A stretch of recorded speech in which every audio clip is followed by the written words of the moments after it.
baseball side, but we'll get by with it, and it'll be a beautiful day, Lou, as long as the Cubs can win. That's true.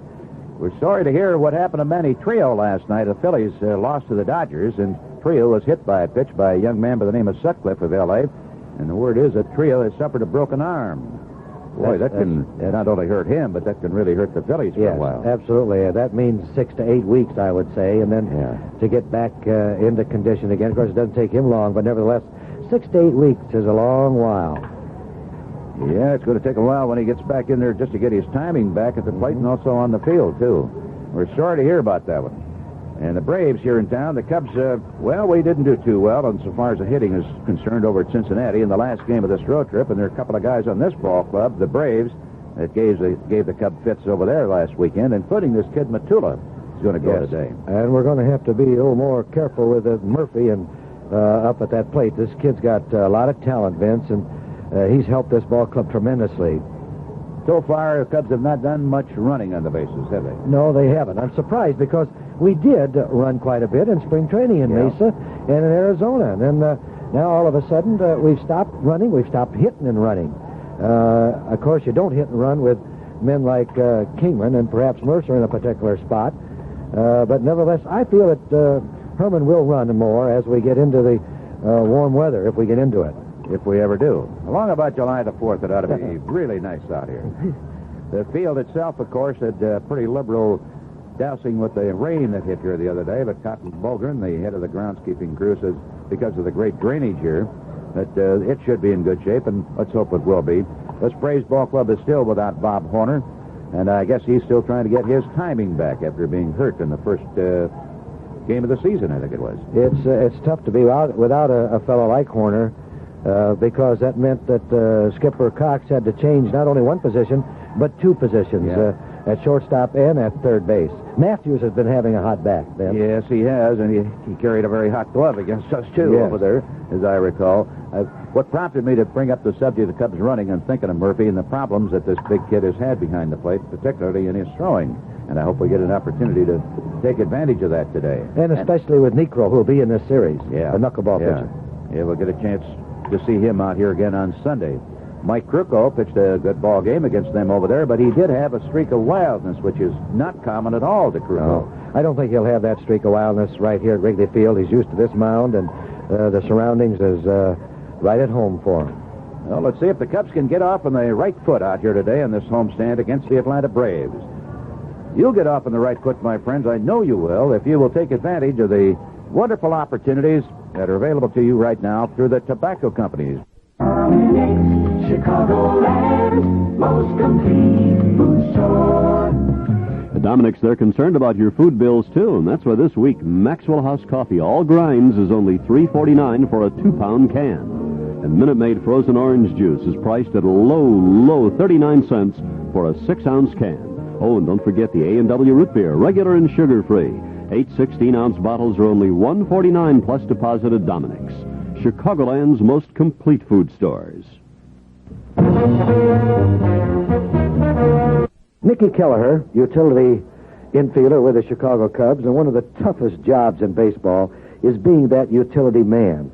Kelleher has been in one ball game thus far, so the wraps have been taken off of him. But here's a man that is always ready to step in at several positions. This is the type of an individual that is a must on any ball club, and yet, for him, it's not tough physically, but mentally it's quite difficult, isn't it, Mickey? Yeah, it's very tough mentally, Lou. I think that's the toughest part about being a player that doesn't play every day. Physically, I don't worry about it because you can come out here and work hard to stay in good physical condition, but mentally, you just don't know when you're going to play, and like for me, this year has been the roughest year in my baseball career, and I've played 11 years. This is the roughest month for me, the month of April, because I only played one time, one inning, and that was the other day in Atlanta. So it's been very frustrating and disappointing for me this season. This is tough insofar as performance, also, that you have to be ready when you're called upon. And if you fail on that particular 1 or 2 times a month, now you may be in bad graces of the manager or the general manager. No, that's the truth.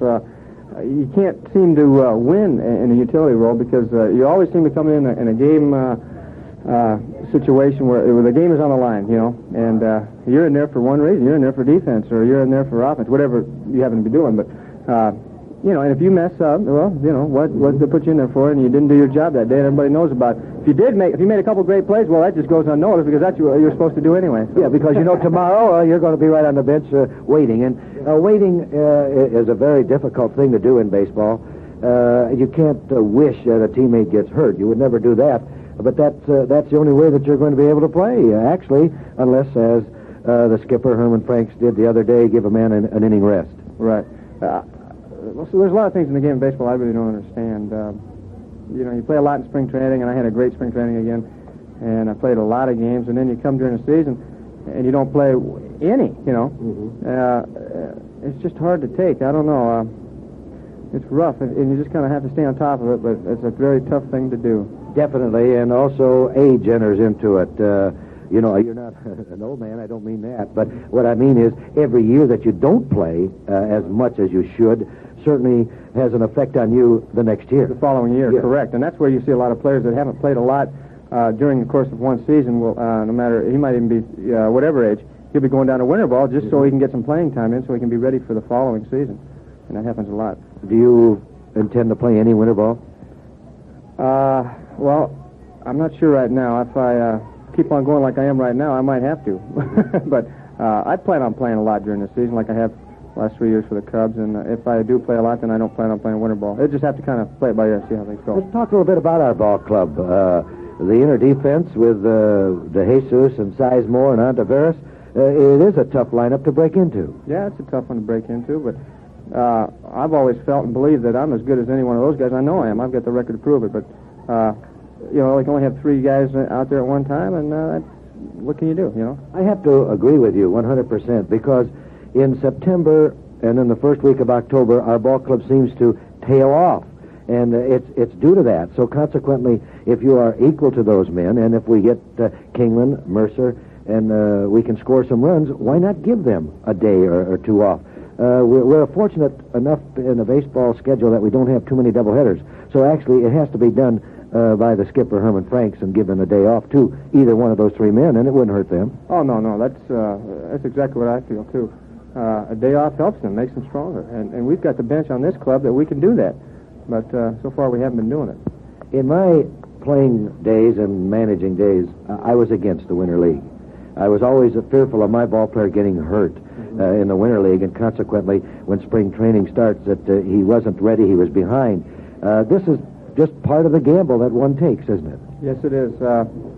I've played the winter ball 4 years, 2 years in Puerto Rico, a year in Caracas, and a year in Florida.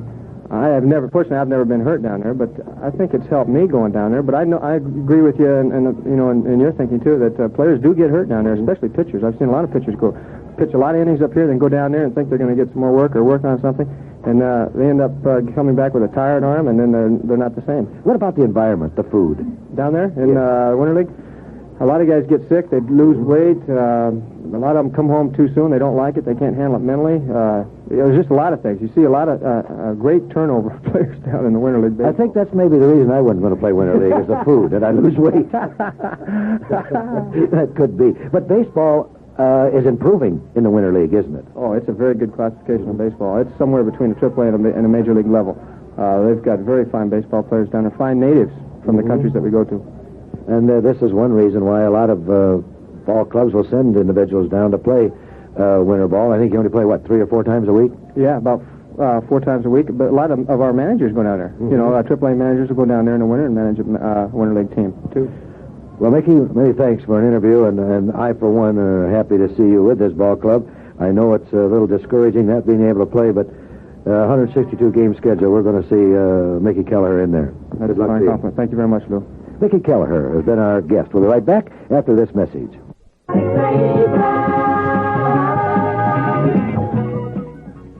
This is WGN Radio Chicago. Now stay tuned for the Cubs and the Braves from Wrigley Field.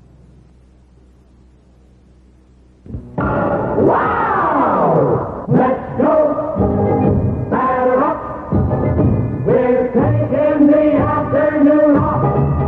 It's a beautiful day for a ball game to play. The fans are out to get a ticket or two. From Walla Walla, Washington to Kalamazoo. a beautiful day for a home run, but even a triple's okay. We're gonna cheer and boo and raise a hullabaloo. That's the ball game today. The Chicago Cubs are on the air. Good evening, everybody. Good afternoon, everybody. Well, it's kind of overcast out here, and it seems like evening is on its way as winter has come back to Chicago. Isn't that wonderful? Here it is on the Friday, the 4th day of May, and by golly, where's the sun and the warmth that we should be having to have a baseball game as the Cubs open up a homestand against the Atlanta Braves. We'll be here over the weekend, and then the Cubs will be taking on the Cincinnati Reds. But the job today, Mike Krukow, to see if he can get his control back. He was a little bit wild when he had his last outing, and that was against this ball club down there. The young right-hander warming up down the left field line, and against him is Rick Matula, another young and strong right-handed pitcher who was very, very tough against the Cubs down there in his last outing. As a matter of fact, Matula stayed around until about the 7th inning. Cubs couldn't do much with him. Got up just a couple of runs, and he picked up the victory. I'm Vince Lloyd, and along with Lou Boudreau, we welcome you to our broadcast. Today's game from Wrigley Field is brought to us by the G. Heilman Brewing Company of La Crosse, Wisconsin. They're the makers of Old Style, and that's the great pure brewed beer from God's country. You can enjoy it right out here at Wrigley Field. True Value Hardware Store is more than just a name. It's their way of doing business. True Value. General Finance's 70 Chicagoland offices to borrow up to $10,000. All you have to do is pick up the phone and call Friendly Bob Adams. Old Friendly Bob is there right now at Andover 32020.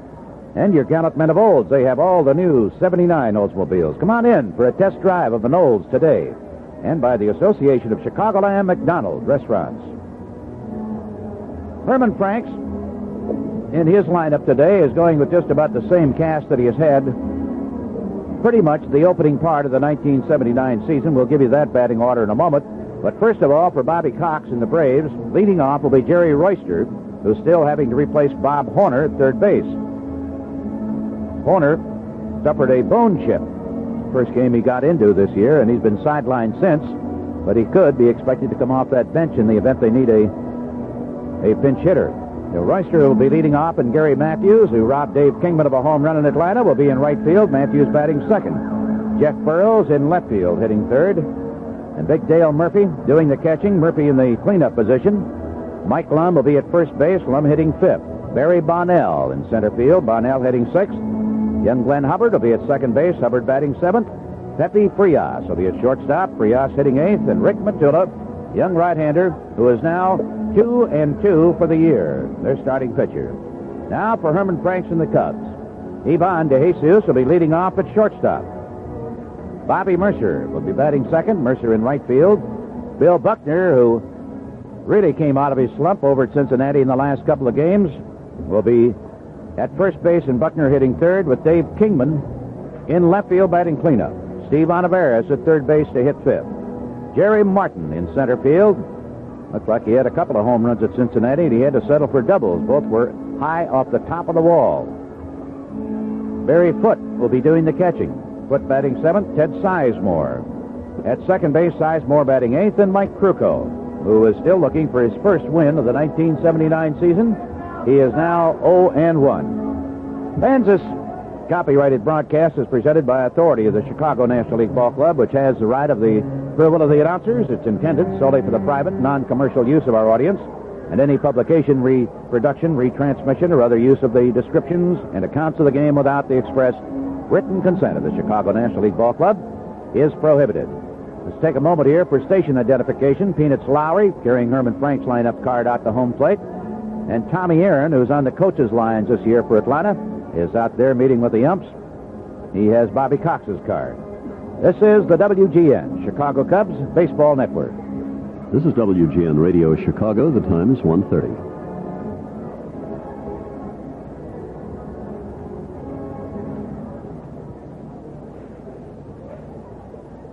The Braves come to town still in sixth place in the Western Division. They have now won 8 and lost 14 this year. And the Cubs, after suffering the loss over at Cincinnati, in which they got into a slump again, managed to come up with only one run for the night. Lost the ball game 4-1. Finished the road trip a game under 500. are a game under 500 for the season. They have won 9 and lost 10. And this morning find themselves in 4th place in the Eastern Division race. 5 games off the pace of the Montreal Expos, just a half game behind the St. Louis Cardinals. And for those of you who might have missed it, we were talking earlier about Manny Trio of the Philadelphia Phillies now, who was hit apparently in the arm by a pitch thrown by Sutcliffe of the Dodgers in last night's ball game out on the coast. And the report is that Trio suffered a broken arm. We see that Rudy Mioli, who was also a one-time former Cub, replaced Trio last night at second base. They had just brought Mioli up from the minors while we were on the road trip over at Cincinnati. They had to press him into service in a hurry. No, we've had no wire word yet, no story out of our newsroom concerning the seriousness of Trio's injury, how long he's going to be on the disabled list or out of action. But we're sorry to hear it. The Montreal Expos, by the way, are still on top of the Eastern Division race, but they did have their 7-game winning streak snapped, finally. And Montreal now 15-6, a full game lead over the Philadelphia Phillies. As I mentioned, lost to the Dodgers last night out on the coast. The Cards lost to Houston 4-1. They're 4.5 out, and then the Cubs, and then the New York Mets. And the Mets lost one to the San Francisco Giants, who got going to the power guys, and they whipped the Mets 7-5. San Diego's victory over Montreal was a lopsided one, a score of 10-2 for the Padres in that one. And the Pirates still in last place, although now they are tied for that spot, or tied for 5th, depending on whether you're a Pirate or a Met. Both of those clubs are 6.5 games behind the Montreal Expos. Houston continues to lead that Western Division race in the National League, 3.5 games over Cincinnati. Then the Padres and San Francisco, 5.5 out. The Dodgers 6 games away, and Atlanta in last place, 7 off the pace. White Sox were postponed last night down in Texas, and so they will be playing a doubleheader against the Rangers down there later on this afternoon. It'll actually be about 5:30 or 6 before they get started. Milwaukee knocked off Toronto, and Minnesota edged Detroit in last night's action. The only 2 games that were played in the American League last night. So Minnesota is on top of the American League Western Division race. Twins' Mike Marshall did another superb job in relief. Roy Smalley, the son of the one-time Cubs shortstop, had hit a homer in that ball game for the Twins to help them to their victory, and they are off to a great start. California, 1 game behind them, followed by the Rangers, Kansas City, the White Sox, 6 games off the pace, then Oakland and Seattle. And the Baltimore Orioles are leading the American League Eastern Division today by a half game over Boston, with Milwaukee just 1 game off the pace. The Yankees are 4 games away, Detroit 4.5, then Cleveland and Toronto. As we start today's and tonight's action, and of course most of the action in the majors is going to be tonight. The umpiring crew has taken their positions on the field. We have Dave Pallone, who was umpiring down in Atlanta as a part of the crew, will be working behind the plate. He's up from the International League. Dennis Riccio from the Chicago area will be at first base. Dave Cavanaugh, also from the Chicago area, working at second, and Joe Pomponi, who too is a Chicago area man, will be umpiring at third base this afternoon. We want to remind you that while there's a big advance sale for many of the weekends here, and particularly the weekend when the Cubs are going to be having Helmet Day, that even though there's a big advance sale, you still are not going to be shut out if you come out to Wrigley Field on the day of the game to buy tickets, because they have the policy, you know, of putting on sale some 17,000 tickets the day that the Cubs play ball out at Wrigley Field. When you consider that that represents about half of the attendance here at this little ballpark, that's a tremendously generous policy that Bill Wrigley and the entire Cub front office still espouses. There is no other team in the major leagues that will do that, hold back that many tickets, and it's just so that you can come on out here the day of the game and buy a ticket and be assured of a good seat in this ballpark. They ask the folks to stand now, and there are a lot of good seats available today because of the cool weather that's hit. It's just in the mid-40s here. Time for the national anthem.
Before we have the first pitch of the ball game, let's take time out for these messages.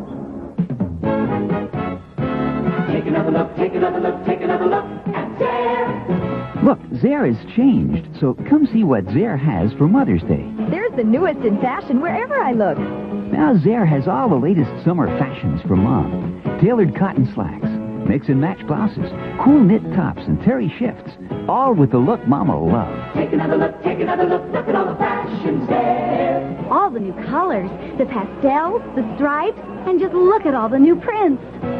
Take another look at all the values there. Everywhere you look, Zare gives you more of everything Mom needs. From jewelry and handbags to handsome dinnerware and glassware. Wow, Zare has lots of neat stuff for my mom. Make this Mother's Day really special. Come look at everything at Zare. Look, compare, take another look at Zare. Hey, Lou. Yeah? What time is it when the clock strikes 13? Oh, Vince, it's time to get your clock fixed. Yeah.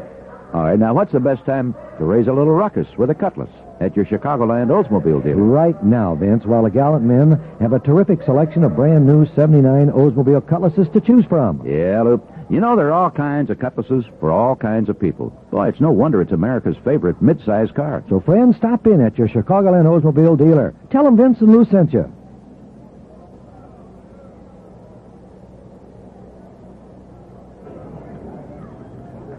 Jerry Royster, the right-handed hitting leadoff man, stepping in. Krukow in the windup of the first pitch. A swing and a miss, and the ball game is underway. Royster hitting .361, 7 runs batted in. Mike in the windup, here it is. And he takes a strike right at the letters, a fastball.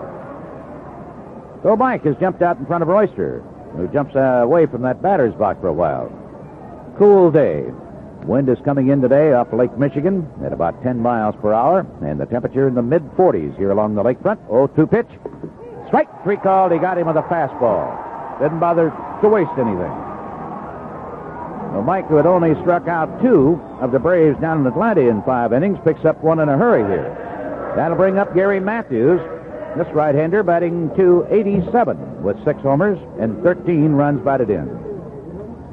We have Dave Kingman, Jerry Martin, Bobby Mercer in left, center, and right.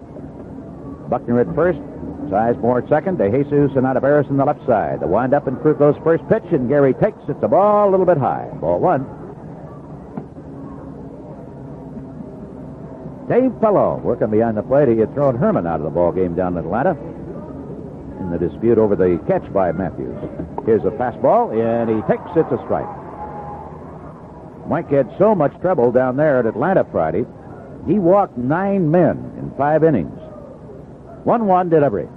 Buck up, fastball, high and tight. Matthews has to lean out of the way. Ball 2, strike 1.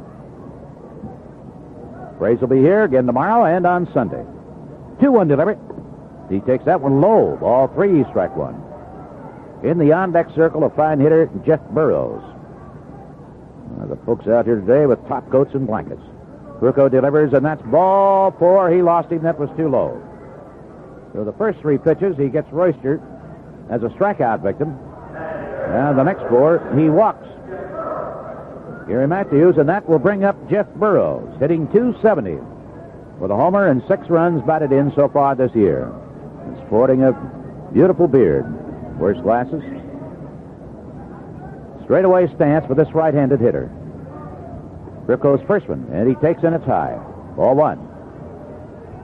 Dale Murphy in the on-deck circle.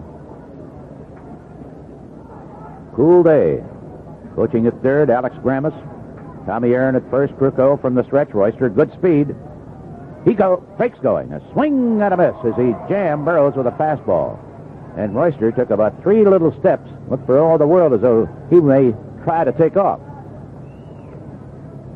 1-1 to count on Burrows. Matter of fact, he may even have upset Burrows a little bit with it. There he goes. Here's a pitch high. Here's Foot's throw, way off target. Needs a second, gets up and goes to third as the throw from Foot was way to the first base side and high, and Sizemore couldn't handle it at all.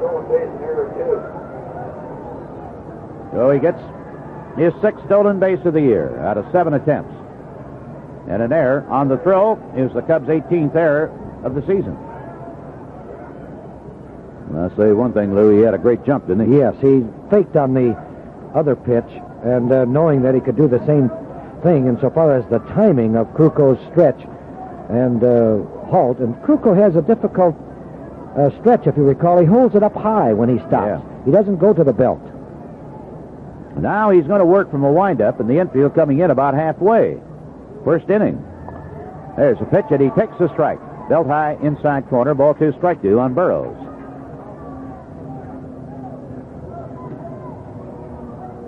Deep in left center field is Jerry Martin. Kruko looks at third, winds, here it is, and Burrows swings on the change. Taps one on the third base line, out of air, is coming to the plate, and Royster is tagged outstanding. He tried to score, and a weak little tap off the bat of Jeff Burrows, who was fooled by that changeup. Let me tell you, that foot had that place blocked. He had no place to go. Even if he slid, he would have never reached the plate. All he had to do was knock about 235 pounds out of the way. He just figured the heck with it. So they're 2 gone. And here's Dale Murphy. Stands about 6'5". Big kid, hitting .316 so far this year with 9 home runs to lead the Atlanta Ball Club and 20 runs batted in. He's right up among the league leaders in that category. First pitch to him, and he takes it very high. Ball 1, a fastball. The outfield deep for him, even though the wind is blowing in at about 10 miles per hour.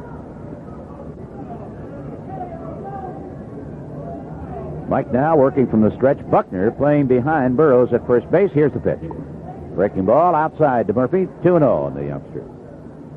That helmet day we were referring to is going to be on May the 19th when the Pirates are in town. Saturday, May the 19th. First 15,000 of you kids, 13 and under. Here's the pitch. Swung on and missed. Boy, what a cut. 2-1. With a fully paid box reserved or general admission ticket, will be given a free Cubs souvenir helmet. You will not qualify, my friends, if you have a complimentary ticket or bleacher ticket.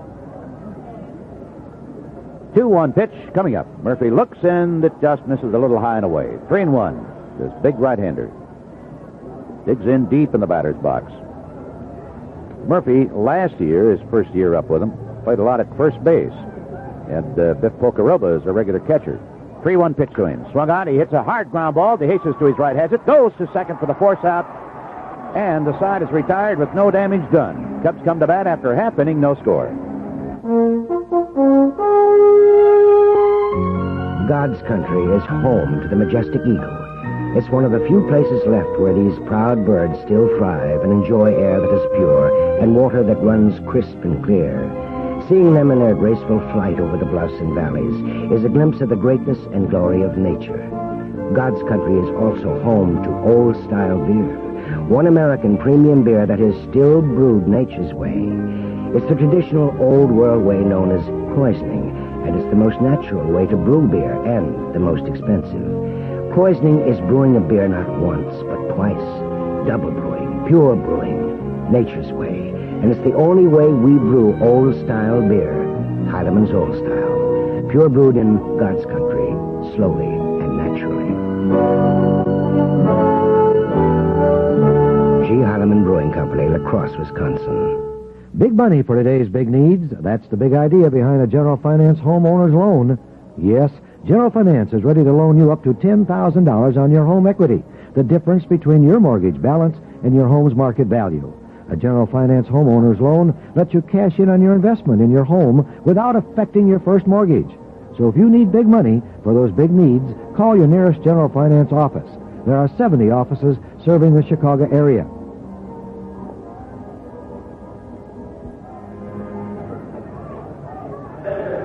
Ivan DeJesus will be leading off, batting only .213 now. With a homer this year and 4 runs batted in. Let's see if he can get on base and get something started against 24-year-old Rick Matula. 6-footer.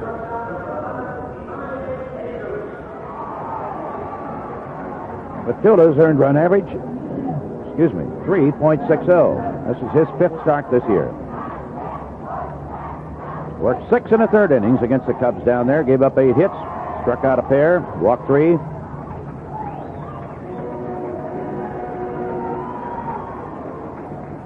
Bonds straightaway stance, wind up in the first pitch. Takes it inside at the knees, ball one. Cub Farm Clubs last night. The Wichita team was to play at Evansville, but they got rained out. There's a swing and a tap foul. Jammed him with that one. That one skips up into the box seats over in the third base side. Wichita postponed because of rain. Should have happened to the Midland Farm Club. They got skunked last night by Amarillo, Texas, 5-0. Here's the pitch. Swung on at a fly ball, center field, going back. Back is Bonnell. He now turns and he comes in and makes the catch. Did a little whirling derby shack out there.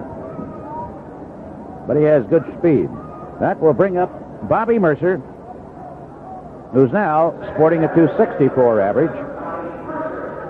Won the ball game at Atlanta last Sunday with his 3-run homer in the 9th inning.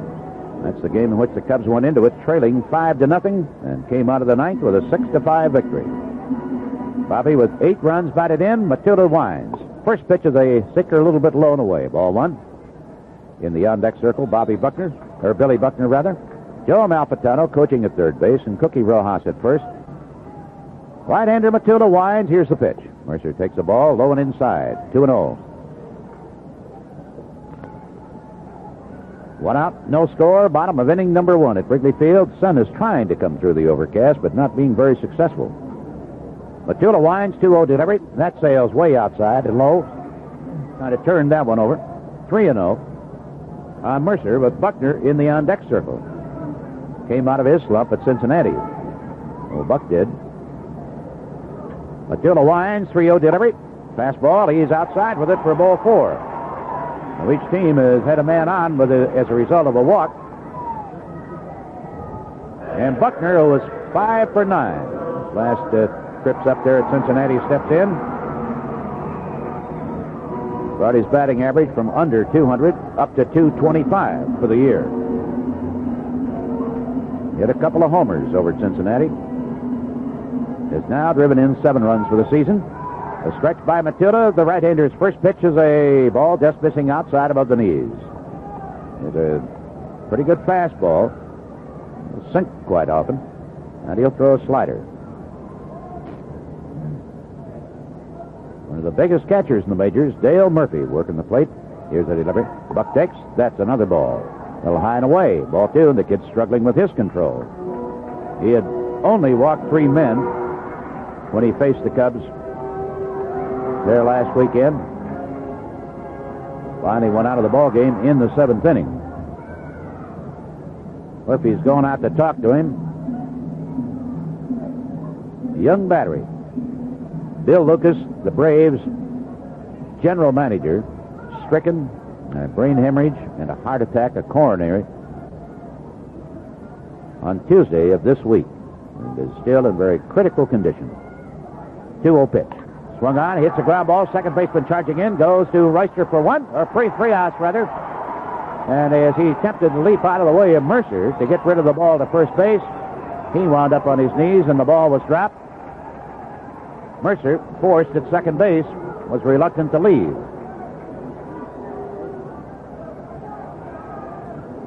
At the umpire, Dave Cavanaugh, rules that he had possession.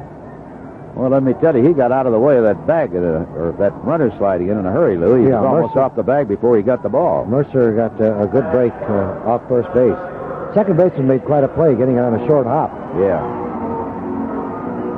That's a young kid, Glenn Hubbard. Now Dave Kingman stepping in. First pitch. And he takes a fastball. Misses inside above the belt. Ball 1. They don't have the full shift on for him. But let me tell you, there is a little bit of a gap on the right side of that infield. We ought to mention here that Kingman was the Torco Player of the Month, as sure was. Torco is awarding a check to the player's favorite charity. Yeah. There's a swing and a miss on that sinker. And he had outstanding credentials for that month of April. Tapered off a little bit the last couple of ball games, but he'll get back in the groove. Each month, Lou and I have the privilege of voting to see which Cub player will be designated to receive or to be named by Torco as the Cub Player of the Month. 1-1 delivery. Goes after one up in his eyes and taps it foul over in the third base side. Lum, of course, is holding Buckner on at first base, and Hubbard while he is still on the first base side of the infield, is barely qualifying in that regard. The outfield, deep and around to the left. And the shortstop, Frias, is way over in the hole and just on the edge of the outfield grass. Kingman of that very wide stance. 2 gone, no score. Bottom of inning number 1. The stretch, the pitch, runner goes. He swings and he misses at that sinker, and the side is retired. So at the end of 1 at Wrigley Field, no score. With True Value Hardware Store's May bargain of the month, keeping pies and other desserts fresh is a snap. Hi, Pat Summerall to tell you they're offering a 9-inch Corningware pie plate with a snap lid storage container for just $4.94. This pie plate and mate set from True Value Hardware Stores is the ideal way to bake, serve, and store your pies. Plus, you can also use it to keep quiche, biscuits, cookies, and other foods fresh. You can bake your pie right in the Corningware plate because it's oven and microwave safe. And the cornflower pattern plate also is attractive enough to serve right on the table. Then keep your pie fresh in the hinged plastic snap lid container. Keep your pies and other desserts fresh with the Corningware pie plate and mate set, now just $4.94, as the May bargain of the month while supplies last at participating True Value Hardware Stores.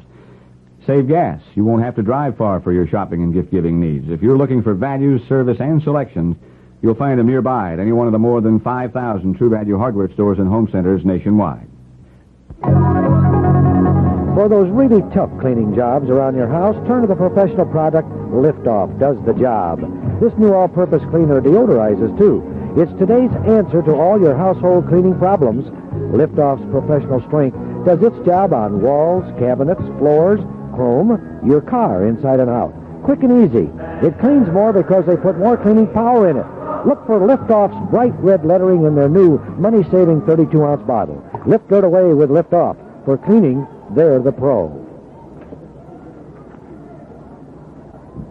In the second inning, Mike Lum, a veteran, leads off, takes the first pitch of ball. Crooko delivers a off-speed breaking ball, and Lum, the left-hander, goes after it and misses. Ball 1 and strike 1. Had him fooled. Lum hitting only .232, has a homer and 7 runs batted in. I mentioned Biff Pocoroba. He is still out with shoulder surgery in the offseason. There's a swing, and he pulls it foul down the first base side in front of Coach Tommy Aaron. So Lum coming back up the line. Like to be followed by Barry Bonnell and Glenn Hubbard. This is primarily a right-handed hitting lineup. 1-2 pitch. Swung on and a well-hit drive. Going back forward is Jerry Martin. He's got room in right and left center. Makes the catch. Well hit. The wind coming in, and it's picked up a little bit in velocity since the game started. Looks like it's now up to about 12, 13 miles per hour. With 1 away, bases empty, Barry Bonnell steps in. The center fielder hitting .346 with 5 homers and 16 runs batted in. He doesn't look like a power hitter. Here's the first pitch, and he takes a strike on the inside corner right at the belt to Bonnell. At fine speed. No score, top of inning number 2. Crooko's curve. And it's in there for strike 2. Mike now 27 years of age. 0-2 delivery. Bonnell goes after the fastball. Got a piece of it. Fouled it back out of play. For wheelchair patrons out here now, the Cubs have spent a considerable amount of money and put in 2 automatic riders. In other words, you can get on these tubes right behind home plate. There's a curve, and he takes ball outside. They just installed them while we were on the last road trip. And they'll bring you automatically right up to the ramp level behind home plate. 1-2 pitch.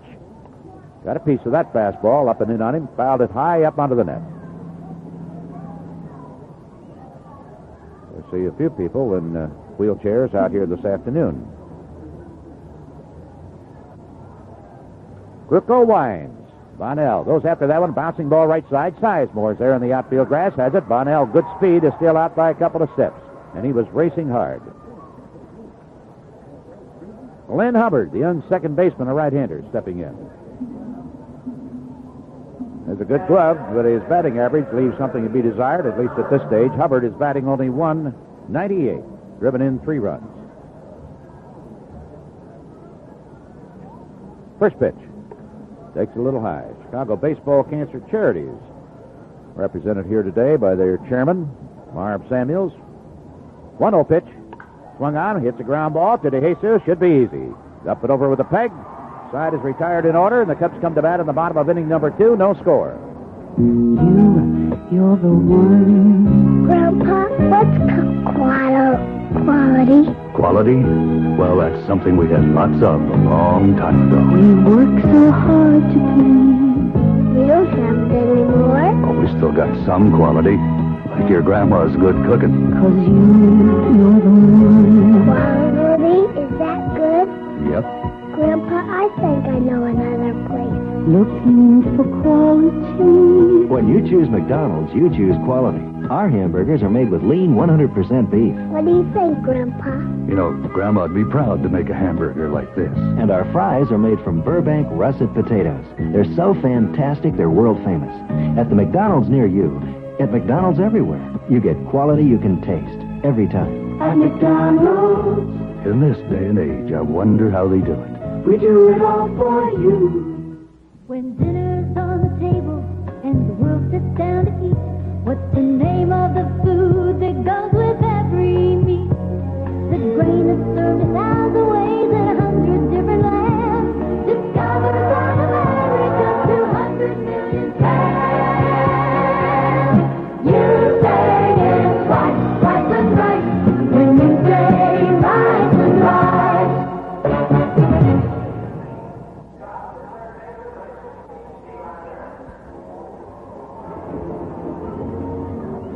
Vince Lloyd and Lou Boudreau here with you at Wrigley Field as we move to the Cub half of inning number 2. Switch hitting third baseman Steve Ontiveros to lead off against right-hander Rick Matula.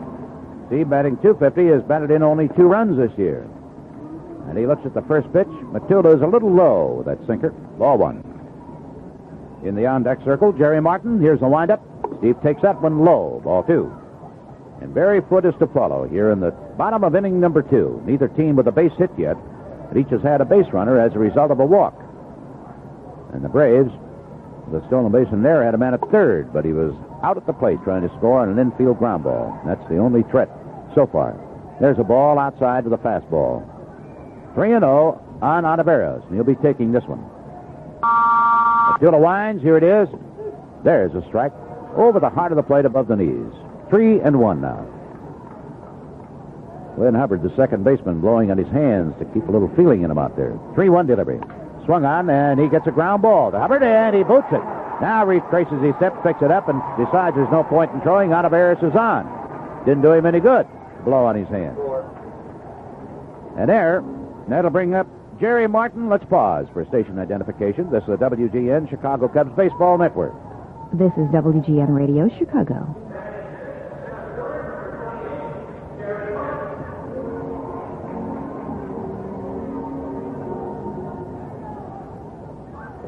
Might as well have forgot about blowing on his hands. Didn't help him a bit.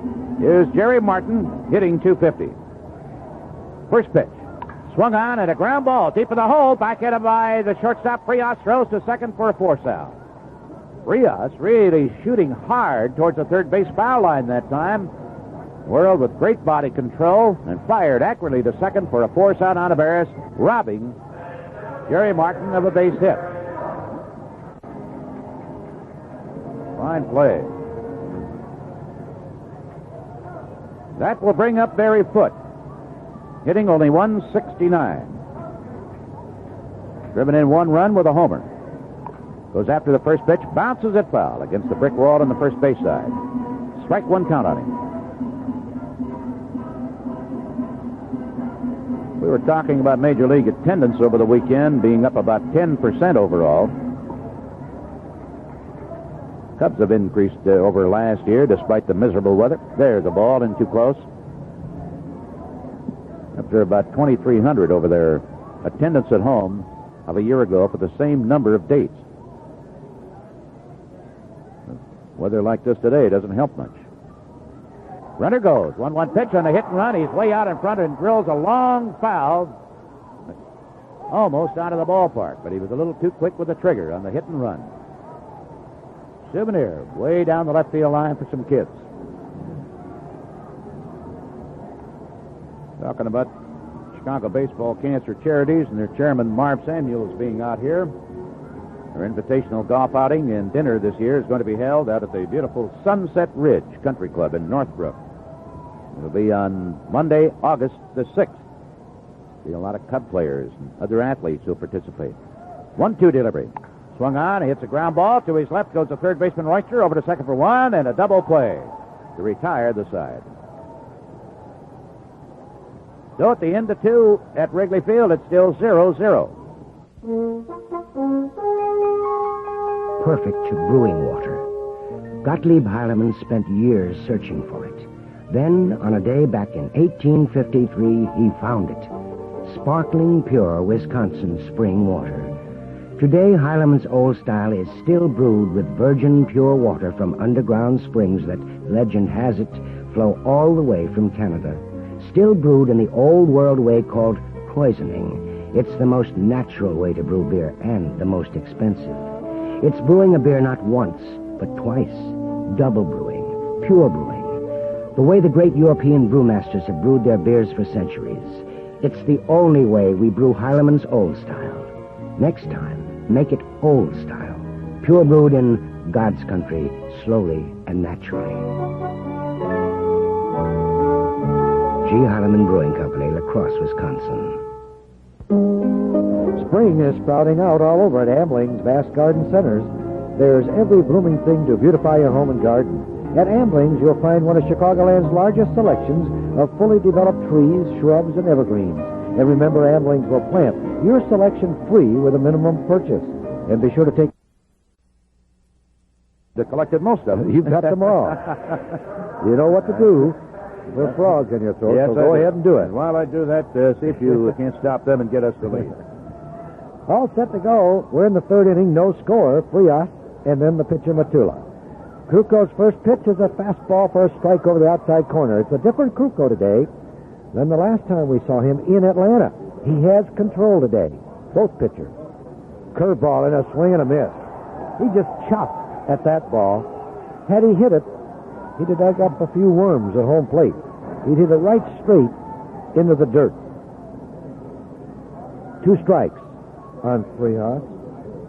Has 1 home run, 4 RBIs, hitting .262. Outside and high, he wasted it. Ball 1. Frias has been playing shortstop. He's a utility man. But since Horner has been hurt, Royster's moved over to third. Curveball inside, 2-2 the count. Frias does a credible job in several positions. He's in a squat position at the plate. Curveball, and he just swings and misses, striking out. 2 strikeouts for Kruko, and here's Matula, batting .125. He's a right-handed hitter, as he is a right-handed pitcher. No score, top of the third inning. First of a 3-game set here between the Cubs and the Atlanta Braves. That ball just slipped right out of Kruko's fingers and lit about 8 or 10 feet in front of the plate. And it must have come up and hit foot in the mask. He has a broken mask.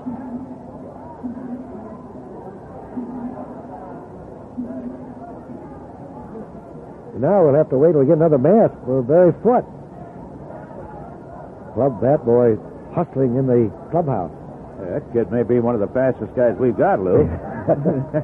Now, if he could only get on base. So while we're waiting for the delay, let's give you the schedule in the Major League. The White Sox, twilight night affair at Texas in the American League. Toronto up at Milwaukee, a night game. Kansas City at Cleveland. Seattle at Boston. Oakland at New York. California at Baltimore. Seattle at Boston. Toronto at Milwaukee. Detroit at Minnesota. National League finds Montreal on the coast at San Diego. We're all set to go. Ball 1 pitch. Strike called. It's 1-1. New York at San Francisco. Pittsburgh at St. Louis. Philadelphia at Los Angeles. Houston at Cincinnati. Swing and a miss. Strike 2 on Matula. 1 out. Nobody on base. No score. Outfielders playing as if there was a softball game. There's a swing and a miss on a ball that curved outside and low. So, Kruko now with 3 strikeouts, and now he faces the top of the order, Royster, who he struck out to open up this ball game.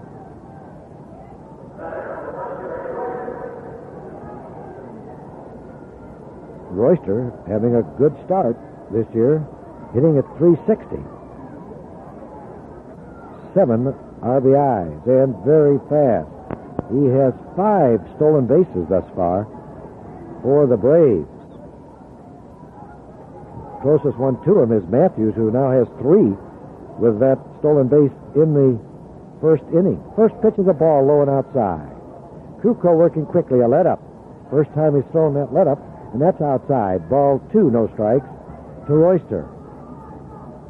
The pitch. Swing and a line drive in the center field base hit. There's the first hit of this ball game. Royster may go for 2. He stops as Martin gets that ball in quickly. It's off the shins of Sizemore, but Royster's on his way back to first. So Royster gets the first hit of this ball game. He's on first base now, and Matthews at bat, and with 2 outs, Foote and Krukow will have to keep an eye on Royster, who we just mentioned has 5 stolen bases to his credit. He's only been thrown out once. 2 outs. Matthews walked in the first inning. The pitch. Had a little extra on that one, but it was high.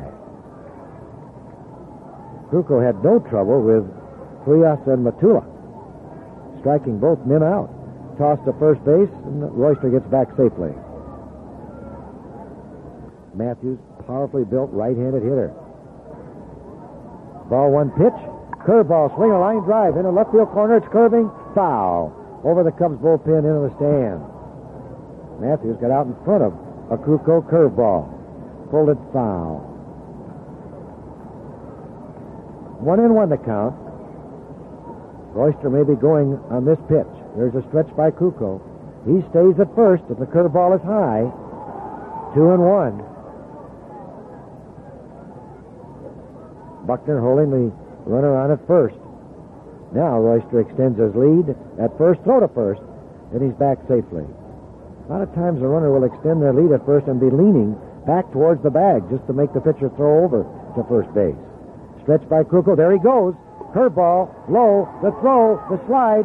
He beats the tag by a headlong slide. So Royster now, with 6 stolen bases to his credit, is in scoring position as that curveball was low outside, and it's 3-1 on Matthews.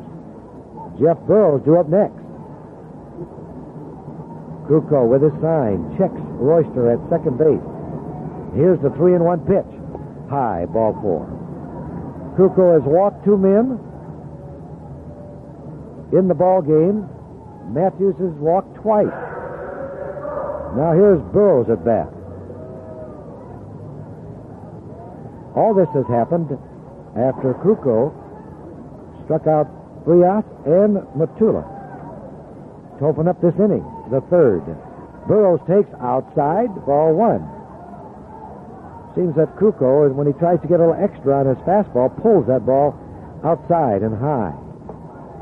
He was relaxed earlier in this inning, and now he's in a little trouble.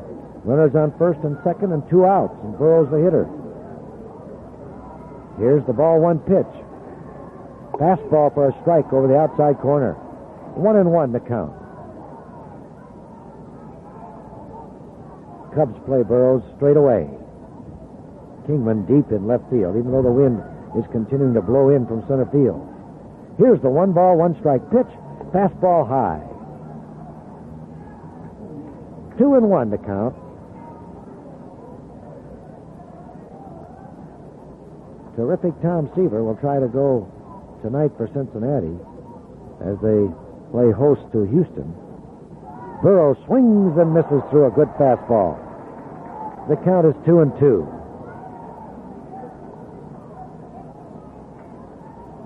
Murphy due up next. Krukow wants to retire Burrows with no further damage here in the third inning. Ball 2, strike 2 pitch. Fastball, and he takes it just outside. It's a full count now, 3-2. Cubs defensive alignment still straight away for Burrows. The runners are off. Here's the pitch.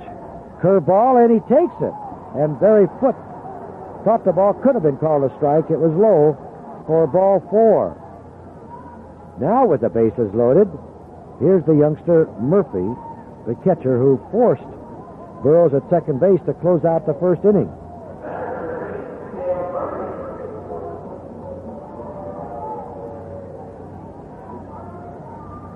Murphy, tall right-handed hitter, levels that bat over the plate.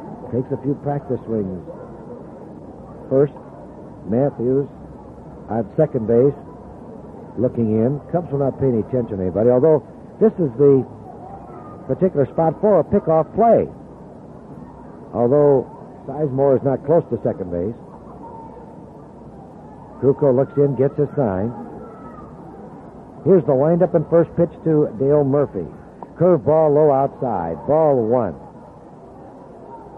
Krukow's control has left him here after striking out the first 2 men, the 8th and 9th hitters in the lineup, and now he's facing Murphy, the cleanup man for the Braves.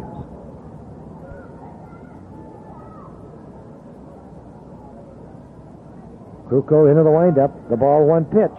Let up for a strike called, and Murphy taking that pitch. 1-1 the count. No score yet, but the Braves are threatening. Royster, the speedster, at third. Matthews at second. Jeff Burroughs at first. 1-1 pitch to Murphy. Fastball for a strike call. After looking at that let-up, that's what the fastball will do. It just seems like it is 3 times as fast as the pitcher's normal fastball. And it had Murphy fooled. He couldn't pull the trigger. Now what's he going to look for, and what is Krukow going to throw him? 1 ball, 2 strikes. Murphy, of course, now will be looking for a strike, not any particular pitch.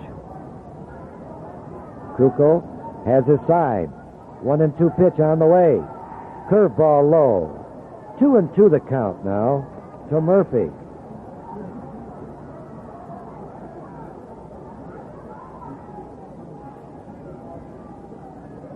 Atlanta hoping to get out of last place. Trail the Dodgers by only 1 game. Let's hope they don't do it at the expense of the Cubs. Royster trying up. There's a pickoff play at second. Sizemore's there, but the throw is on the first base side of second base, and Sizemore made a very fine catch as he had to dive for that ball to prevent it from going into center field. The count, ball 2, strike 2. Murphy levels the bat over the plate. Here's the pitch by Krukow. Fastball, he takes it. High and outside.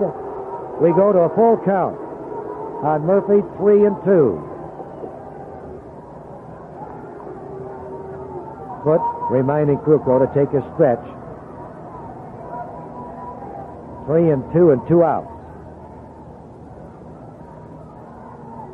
Krukow gets his sign.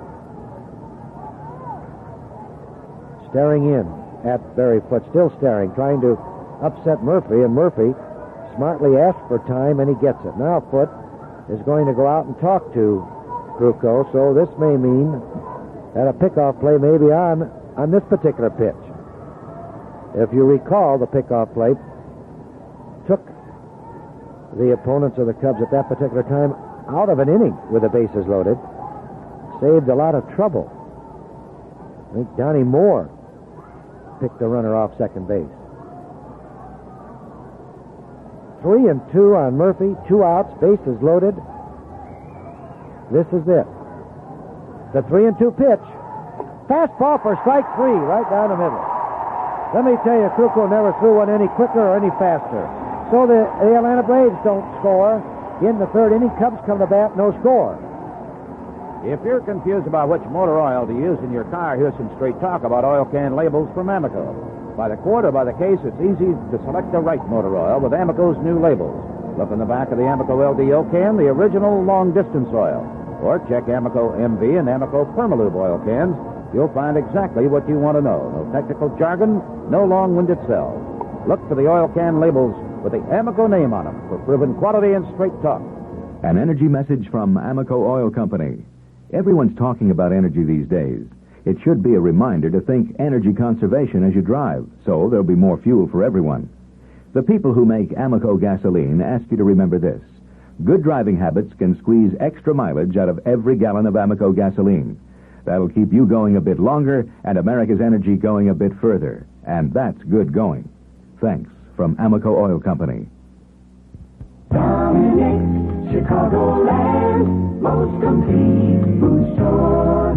The deli counter at Dominic's is featuring tasty Slatkowski smoked Polish sausage. It's only $1.89 a pound. And for some delicious sandwich ideas, try piling high some old-fashioned sliced smoked ham. At only $1.99 a pound, it's a thrifty luncheon suggestion. You'll find truly delectable values from the delicatessen at Dominic's, Chicagoland's most complete food stores.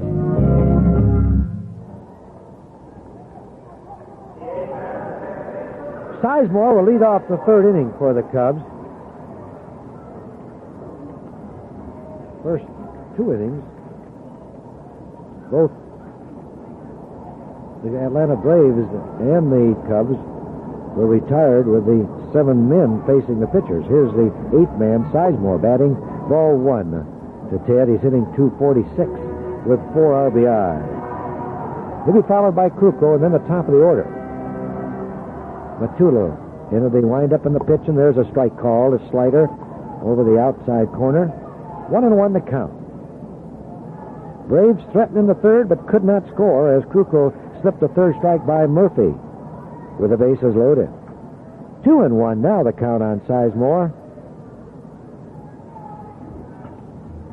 Right-hander into the windup and the pitch. Fastball swing and a ground ball is hit on the fist with that fastball. Royster has it, throws it across the diamond to Lum for the out. 1 out, and here's Kruko. Kruko's hitting .200. He has 1 for 5.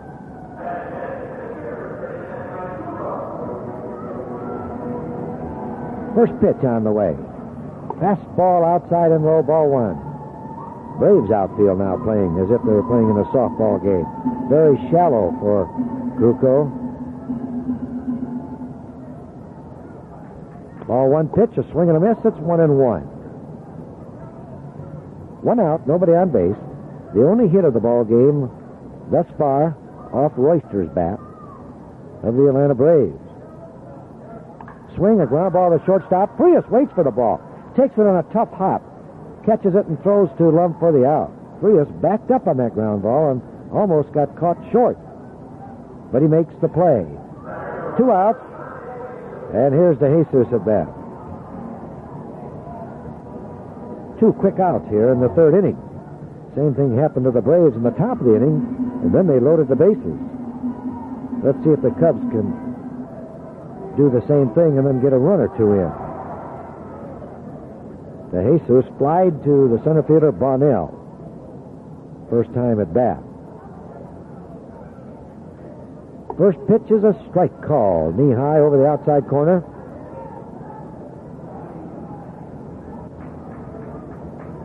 Royster guarding the line at third base.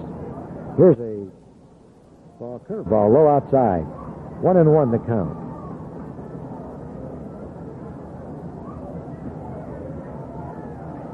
De Jesus takes the next pitch into the dirt and bounces past Murphy. Ball 2, strike 1 now on De Jesus. We're in the third inning with no score. Braves and the Cubs. 2-1 pitch. Fastball swing and a one-hopper. Royster leaps. He has it. Throws to Lum quickly, and he makes a one-handed pickup of the low throw to retire De Jesus for the third out. At the end of 3, no score. The gallant band of old. We make car buying a pleasure again. Your gallant men of olds announcing the totally new front-wheel drive 1980 Omega. The new Omega rides and handles like a big car because Oldsmobile applied the big car approach to small car design. Omega is the most tested car in GM history, proven in computer tests, proven on the road. And, of course, the real proof is the driving comfort and handling ease you will experience at your Chicagoland Oldsmobile dealer. Choose from the practical Omega, the luxurious Omega Brome, or the sporty Omega SX. The 1980 Omega is unlike any other small car you've ever seen. Visit your Chicagoland Oldsmobile dealer and test drive the totally new 1980 Omega. The gallant band of old. We make car buying a pleasure again. The gallant band of old.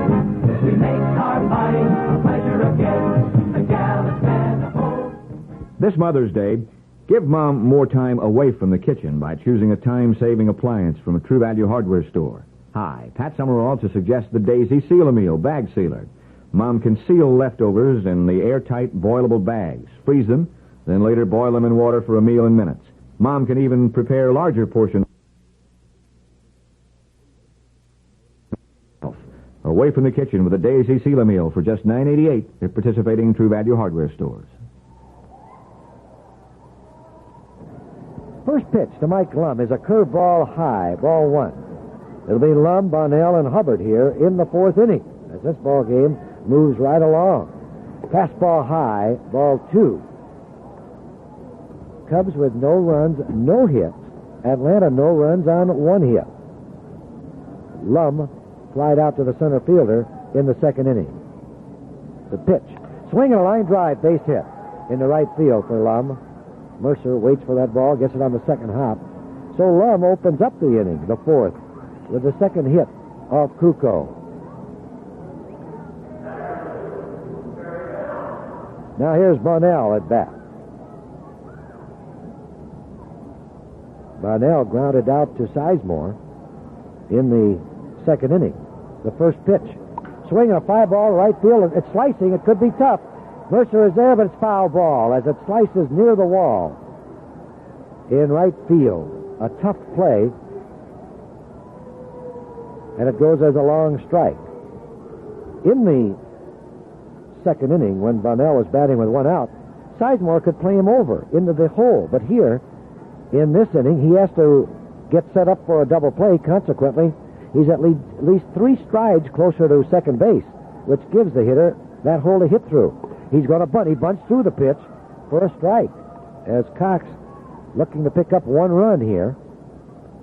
But Bonnell failed on the sacrifice, and now the count is 2 strikes.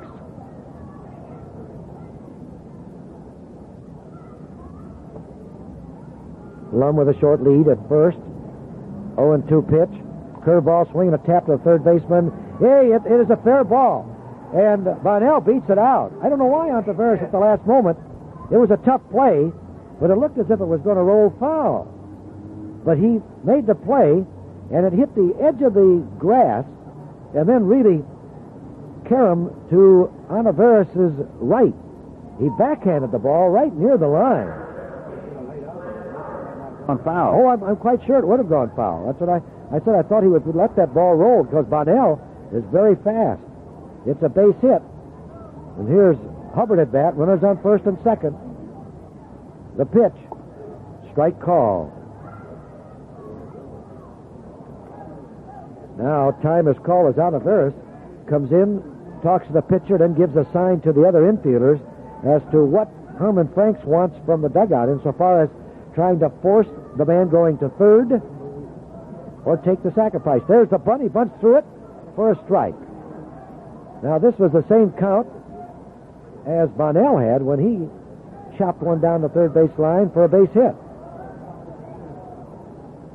Atlanta with runners on first and second. Atlanta has left 4 men on base in the first 3 innings. The 2-strike pitch. Swings, ground ball to Kukoc. He has it. He goes to second for 1. The throw to first is not in time.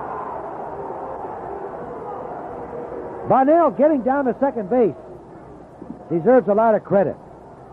He was down on DeJesus very quickly, and DeJesus leaped over Bonnell to make the play, and he couldn't get anything on the ball. Had Bonnell been 2 or 3 steps slower, he would have not only gotten rid of the ball with something on it and then the leap, but the leap came first in this particular case. First pitch to Frias, swing and a miss. Strike 1. Braves now with runners on first and third. 1 out.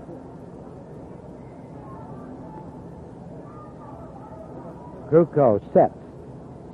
Throws to first base. Holds Hubbard back to first, keeping him close to that bag, so if an opportunity presents itself, the Cubs can make the double play. The pitch.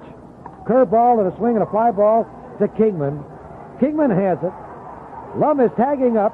The throw in at the plate gets away from Barry Foote. And he's standing. Barry Foote took that play with a mask on.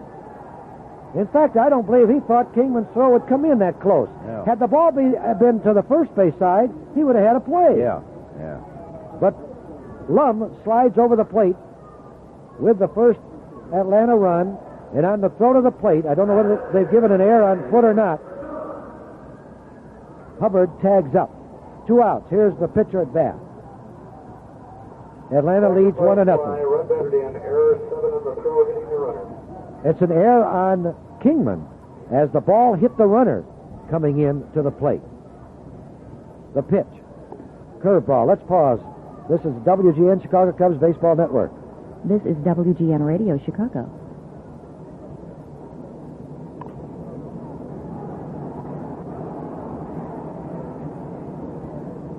So Frias is credited with his 5th RBI, driving in Lum with that sacrifice fly to Kingman. And then on the air, on the throw that hit the runner coming in, Hubbard advances to second. 1 ball, 2 strike pitch, a swing and a miss, and Matula strikes out. So the Braves take the lead with the Cubs coming to bat in the 4th inning. Braves 1, Cubs nothing. Come on, take off, get flying on Northwest Orient. Get that good, comfortable feeling every time you fly. Take the convenient way south to St. Louis. Fly nonstop on Northwest any afternoon at 12:30 or 2:59. Every Northwest jet to and from St. Louis is a quiet, comfortable Boeing 727. And Northwest Super Saver fares can save you 30 to 40% round trip. For details and reservations nonstop to St. Louis, call a travel agent or Northwest.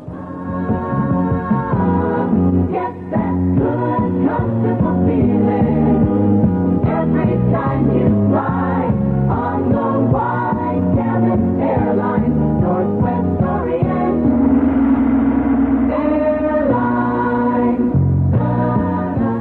Listen, wouldn't a McDonald's Big Mac taste good right now? It's the one and only taste, one and only taste for all you rock and roll fans. One and only taste, one and only taste For the country and western band. It's the one and only Big Mac from the one and only place. Nobody else can duplicate that one and only taste. At McDonald's, we do it all for one and only taste for you. All right, let's see if Mercer, Buckner, Kingman can get back that run. The Braves lead 1-0. Matula has struck out 1, and he has walked 1. There's been 1 error, but the Cubs thus far hitless against this young right-hander. And here's Mercer. This is the 2nd time around now for the Cubs. Mercer walked in the 1st inning. Royster, the third baseman, in on the edge of the grass, just in case. First pitch. Fastball inside. Ball 1.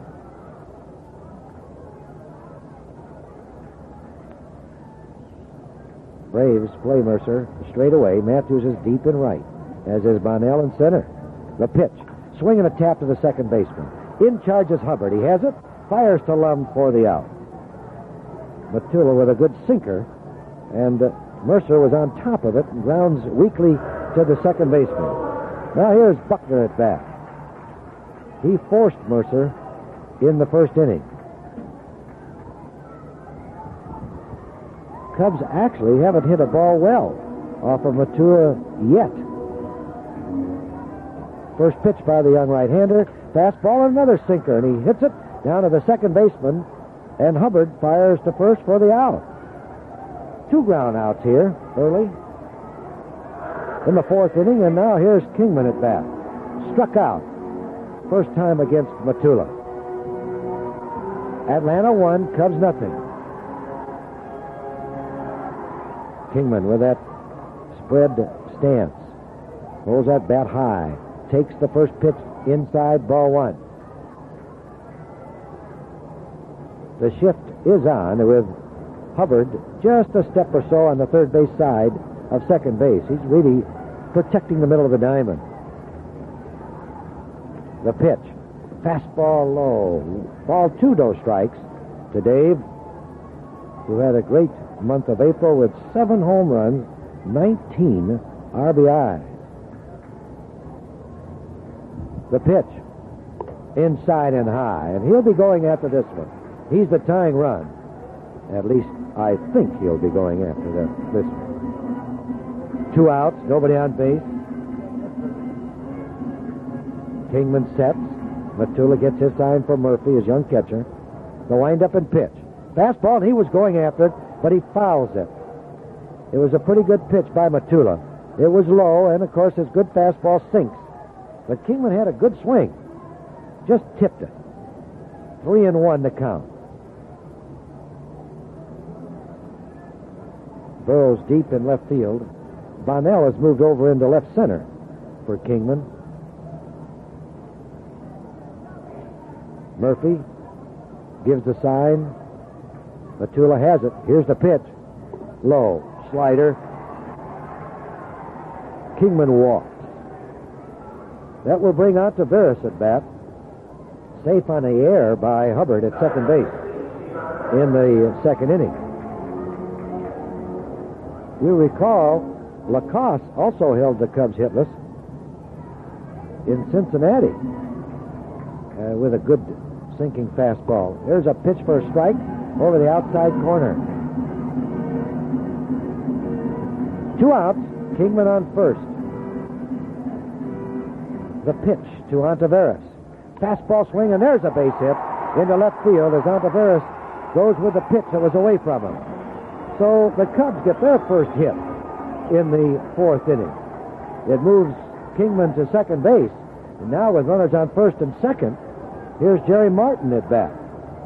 Martin forced Ontiveros in the second inning when the shortstop Frias went in the hole to rob Martin of a base hit. Had there not been a runner on first, Martin would have beat it out for a base hit. Now he's batting with 2 outs and runners on first and second. Martin's been hitting the ball well in the last few games. Here's the first pitch by Matula. It's outside and high, ball 1.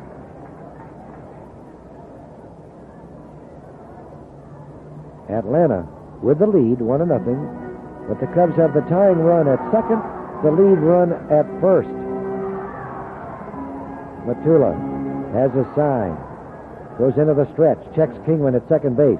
The pitch to Martin. Slider low, ball 2, so he's pitching from behind to Jerry Martin. Ball 2, no strikes. Foot due up next. So if Martin's going to pick on a cripple, this should be it. Matula sets. The pitch on its way. Fastball, but it's low. He stayed off of it. It's 3-0, and that's his good sinker. Starts about knee-high, and then when it gets to the plate, it sinks out of the strike zone and low. 3-0 on Martin. The pitch from Matula. Fastball for a strike call. It's 3-1.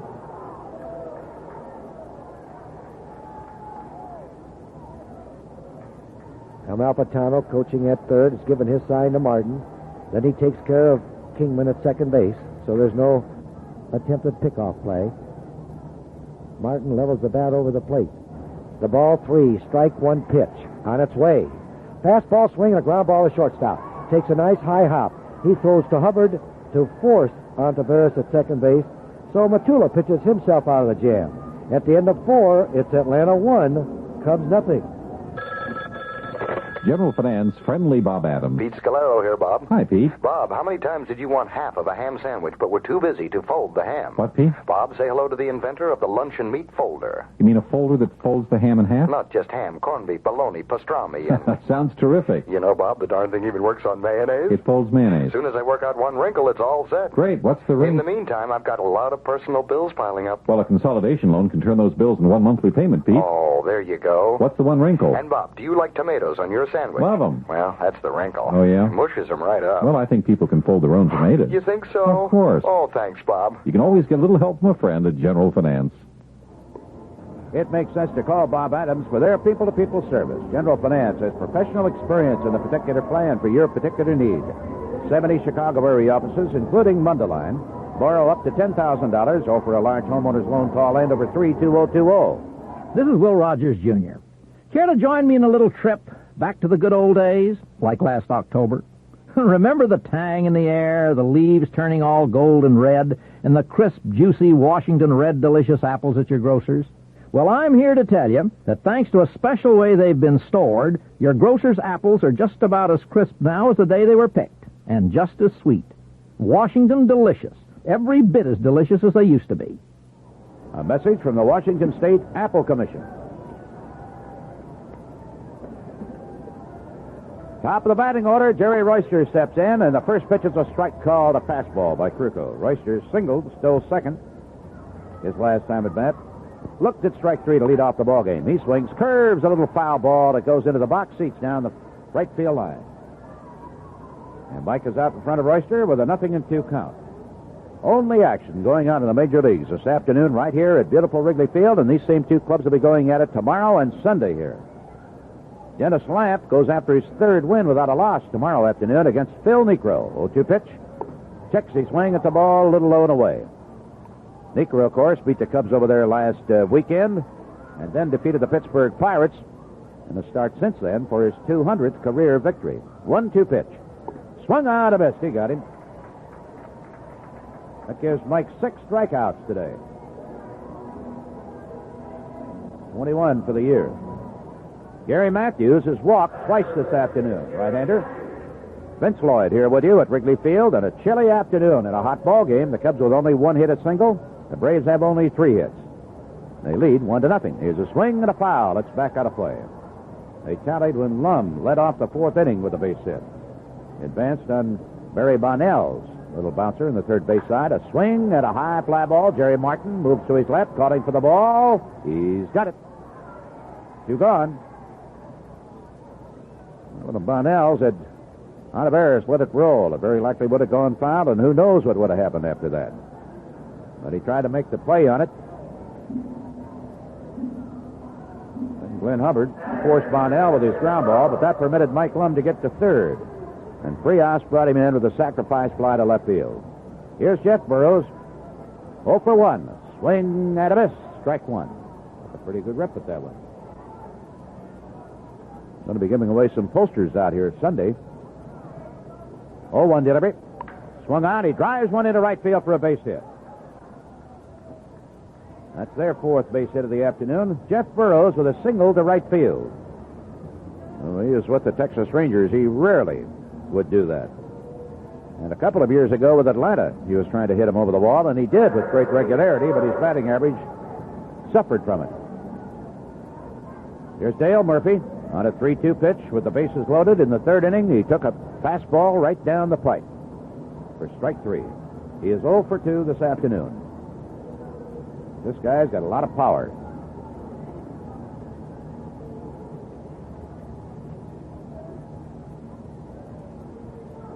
Krukow from the stretch, and Murphy takes a curve that's way low and outside, ball 1.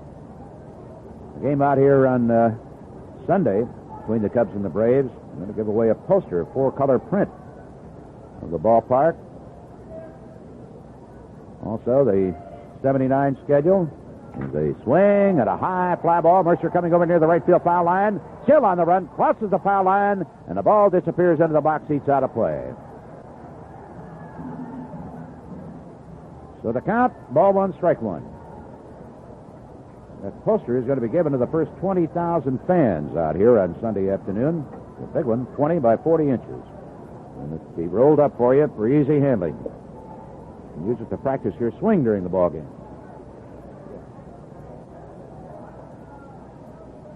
2 out, runner on at first. 1-0 Atlanta. Braves batting in the top of the 5th inning.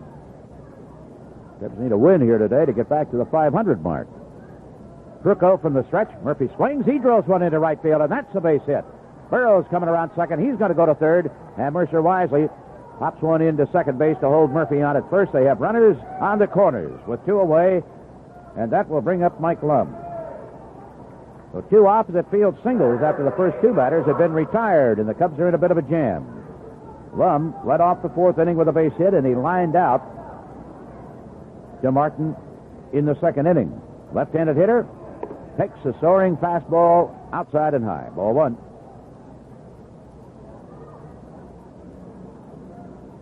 Five singles by the Braves so far today. 1-0 delivery. Lum swings, gets under it, fouls it back up onto the net. Ball one, strike one on him.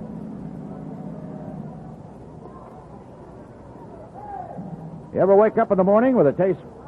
No, not that kind of a taste. A taste for Major League action. Well, in that case, just come on out here. 1-1 pitch.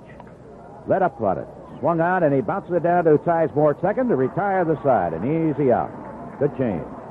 Two men left stranded. The Cubs come to bat in the bottom of the fifth inning. It's still the Braves 1 and the Cubs 0. In God's country, we value tradition. You see it everywhere, especially in our beer. Heileman's Old Style is one American premium beer that is still brewed the traditional Old World way, the way the great European beers have been brewed for centuries. Generations of brewmasters have passed down this brewing art that, to this day, is called krausening. It's double brewing, pure brewing, and it's the most natural way to brew beer and the most expensive. Right now, millions of gallons of Old Style are quietly resting in our krausening cellars, aging ever so slowly, the traditional way, the Old World way. No artificial carbonation, no modern shortcuts, just nature and time and skill. Heileman's Old Style, pure brewed in God's country, slowly and naturally. G. Heileman Brewing Company, La Crosse, Wisconsin. This Mother's Day, give Mom a gift that will make being a mom a little bit easier. Hi, Pat Summerall to suggest the GE Toast and Broil Toaster Oven from True Value Hardware Stores. The extra capacity oven will bake a cake or a large casserole or toast 4 slices of bread at once. Other features include a top brown setting, automatic shutoff, and signal bell to help make cooking more mistake-proof. Plus, the broil pan has 2 positions for more versatile and efficient broiling. Get the GE Toast and Broil at participating True Value Hardware Stores. Well, nothing up. Been shut out through 4. Barry Foote's going to lead off the fifth inning. He hit into a double play in the second. Let's see if he can make up for that right now. Over 17,000 general admission and bleacher seats will go on sale out here tomorrow morning and again on Sunday. And Tuesday, Wednesday, and Thursday of next week when the Reds are in town. Boy, the prices are sure right. Wind up in the pitch. Barry takes a strike right at the letters. $1.50 for the bleacher seats. $3 for adult general admission. 0-1 delivery. Swung on, and he rips a shot down the third base line. That's going to go for extra bases. Here's Barry Foote on his way into second base. And the left fielder, Burroughs, having to come into the Cub bullpen bench to retrieve the ball. A double to lead off the fifth inning. That's the tying run out there if the Cubs can get him in. That pitch was just above the knees. He blistered it. Caromed off the wall in foul territory. And Burroughs had to make a long run in for it when it got stuck out there by the Cub bullpen crew, and they just calmly sat, of course. But here it is, fella. Take your time getting to it. Sizemore, the batter. Pitcher due up next. Sizemore takes the first one, a ball high and tight.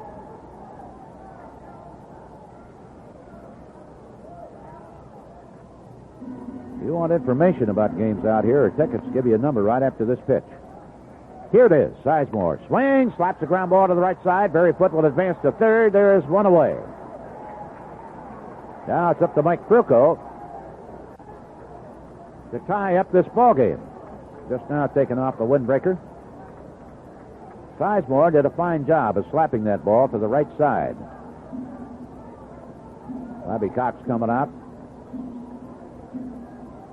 to talk to his battery.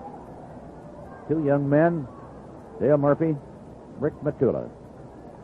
That number to call for ticket information or game information, by the way, is 248-7900. 248-7900.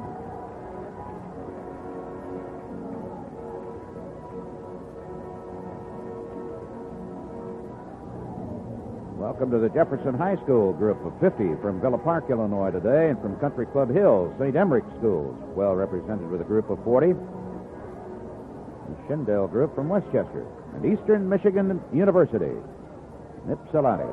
Welcome to Wrigley Field. 37 of them. Infield comes in. Fruco swings. bounces a foul right at the plate. Barry Foote, the runner at third, with the Braves leading 1-0, and the pitcher, Mike Krukow, the hitter. First baseman, Mike Lum, right up in the edge of the grass. Shortstop, Frias, in a couple of steps, but Krukow's going after that ball. And he fouls it high, back out of play. What he needs, of course, is a sacrifice fly or a little base hit. Or maybe Matula can uncork a wild pitch. That wouldn't hurt either. Matula didn't like the feel of that ball. Gets a new one. 1 out. Runner at third. Cubs batting in the bottom of the fifth. On a chilly day. Here's the stretch to the delivery. Krukow swings on a low one. Pulls the ground ball. Backhanded by Frias. Checks Foot. Fires over to first, and he's got him. Went after that low sinker. Just missed drilling it past Frias, even though Pepe was pulled way in on the left side of that infield. He hit that ball almost off the dirt. Man at third with 2 away. Now let's see if Ivan de Jesus can do something.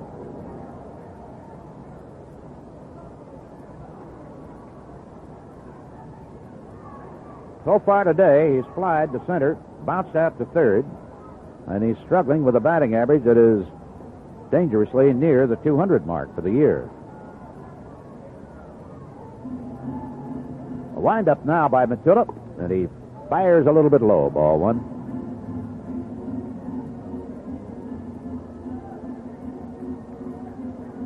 Here's the wind-up, the pitch. Checks his swing on a slider, and it just missed. 2-0. Bobby Mercer due up next. Inning opened with Barry Foote's double. He's now on at third. 2-0 delivery, and Ivan checks his swing. Hits the ball a little bit low, and Dale Murphy sinks to both knees in frustration. He thought that should have been a strike. All 3, no strikes on Ivan. Needing a base hit. Wind up in the delivery. There's a strike call. And that was not right over the heart of the plate. One of those borderline calls. Time to time, we'll say he hit the black edge of the plate. And in response to queries we get just about every year. Here's the 3-1 delivery. Swung on and missed. The black edge of the plate legally is not the strike zone. It's outside the strike zone. But generally, if a pitcher can get a ball that'll touch that plane, why, he's going to get the call. There's the delivery, and that is ball 4.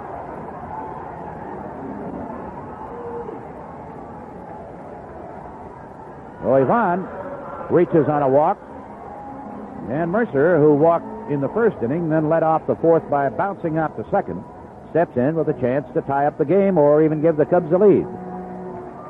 He did just that. He gave the Cubs a lead Sunday with a 3-run homer over at Atlanta in the 9th inning with 2 out.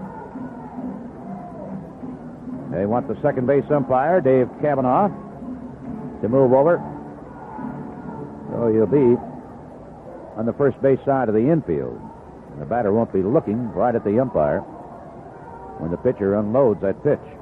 Takes it high and outside, ball 1. Joe Pomponi, who's umpiring at third today, is from Northbrook. Dennis Riccio, Arlington Heights, teaches school at Buffalo Grove High School. 1-0 pitch. That's a ball outside. 2-0. Cub runners at first and third. Time is called. Murphy, the catcher, wants to go out to talk to Matula. You got your official Cub calendar yet for the year? Getting a little late. You're not going to get your full money's worth if you don't get it pretty soon. But even if you didn't get it until next month, you would get your money's worth. The pictures for each month of the year, either Cub players or skipper, good action shots, good scenes of the ballpark. The dandy. 2-0 pitch. Big swing and a miss. Boy, he jumped on that one. And, of course, the birthdays are shown for all the fellows. A lot of historic events, particularly concerning the Cubs, are shown. 2 out. Runners at first and third. 2-1 delivery. Mercer swing and a miss. 2-2. He wants that ball to be checked. Really took a dip on him. To get the official Cubs calendar, send $3.50. $3.50. That'll cover everything, postage and handling. To calendar at Wrigley Field, Chicago, 60613. Message furnished by the Chicago Cubs. We're supplying a little excitement at Wrigley Field today, but they are trailing in the ball game 1-0. Now we're ready to go with a new baseball. Matilda delivers, and Mercer looks at ball 3 outside. With 2 out, De Jesus at first will be off and running. Barry Foote, the runner at third. And a full count. Here's a stretch. Here it is. Mercer swings, taps one on the third base side of the box. Going to be a tough play. Royster barehead pick up at the throw into the dirt. Gets away from the runner. The ball game is tied. Here's De Jesus coming around to third. And about Patano will hold him there as Mercer. Now the ball is dropped and De Jesus scores. The Cubs lead 2-1. Royster gambled on a little spinner off the bat of Bobby Mercer that was on the grass on the third base side. A barehand pickup fired wildly, and the ball caromed out past the dugout on the first base side against the wall, came out into right field.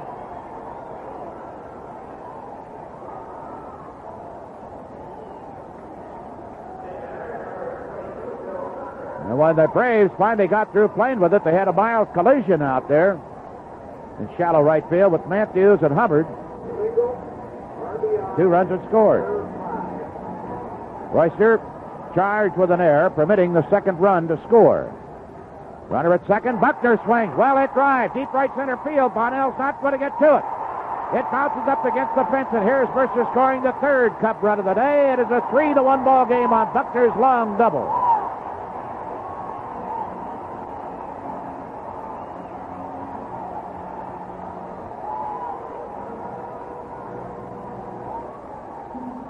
Mercer, who had just singled in his 9th one of the year, has tallied. Buckner has just batted in his 8th of the season.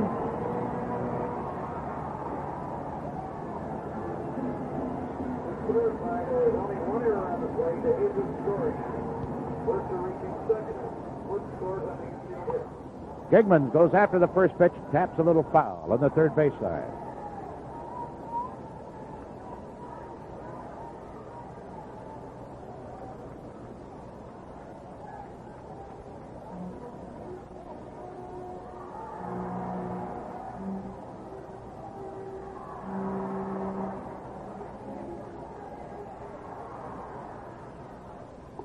See if he can pick up another run. Here's a pitch to him, and he swings, and he misses. Strike 2. He gets out of the batter's box. Let's pause here for station identification. This is the WGN Chicago Cubs Baseball Network. This is WGN Radio Chicago. It's 1 minute before 3 o'clock.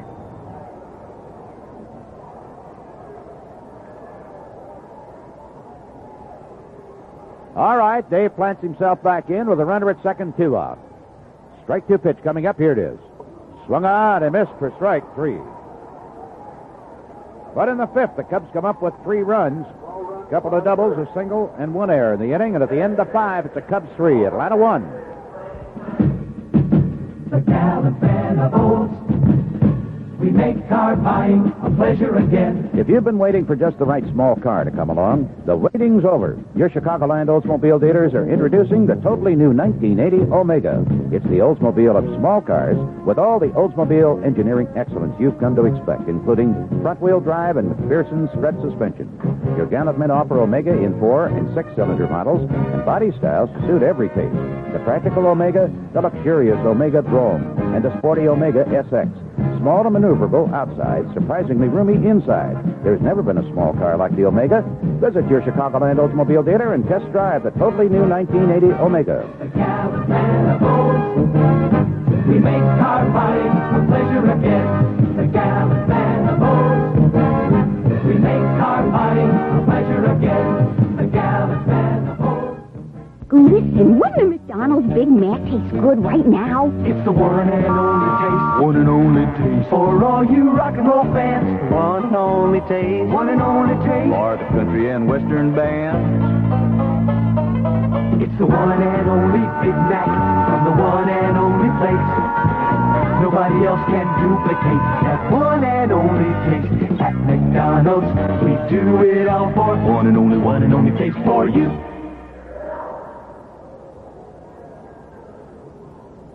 So the fans have finally had something to cheer about out here this afternoon. Now, Barry Bunnell will lead off the 6th inning for Atlanta. The first pitch, the right-hander checks his swing. Did he go through? Nope. First base umpire, Dennis Riccio from Arlington Heights, says he held up in time. Ball 1, high and inside. They picked up a run in the 4th inning. Bunnell stepped out to check signs with third base coach Alex Gramus. Now he moves back in. Kruko winds. Here it is. That's a ball, high and tight. 2-0. Vince Lloyd here with you at Wrigley Field. Cubs with a 3-1 lead now. And ain't that nice? Mike delivers. Bunnell looks, and there's a strike. Hit the inside corner. Right at the letters. 2-1 on him. Bunnell tapped that little ball down the third baseline and legged it out. There's a foul, back out of play. His last time at bat. Steve laid off of it. It would have gone foul. He is 1 for 2 today and started the afternoon hitting 3-4-6 for the year. 2-2 delivery, and Bunnell swings and he misses on a curve that was up and in on him. It exploded right in his eyes. That gives Kruko his 7th strikeout today. Here's Glenn Hubbard, 0 for 2, right-hander.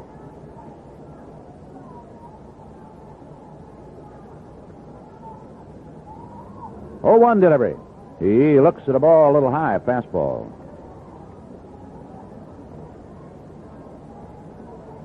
And he turns, checks signs, down at third. Now he's ready, and Kruko is a little high, ball 2. Must have gone to his mouth with his fingers while he was on the dirt part of the mound. Gets a little warning here from Dave Pallone, plate umpire. Scoreboard still shows 2-0. If you do that, normally it's a ball. 2-0 pitch. Unless both managers have agreed to it, sometimes it should be 3-1.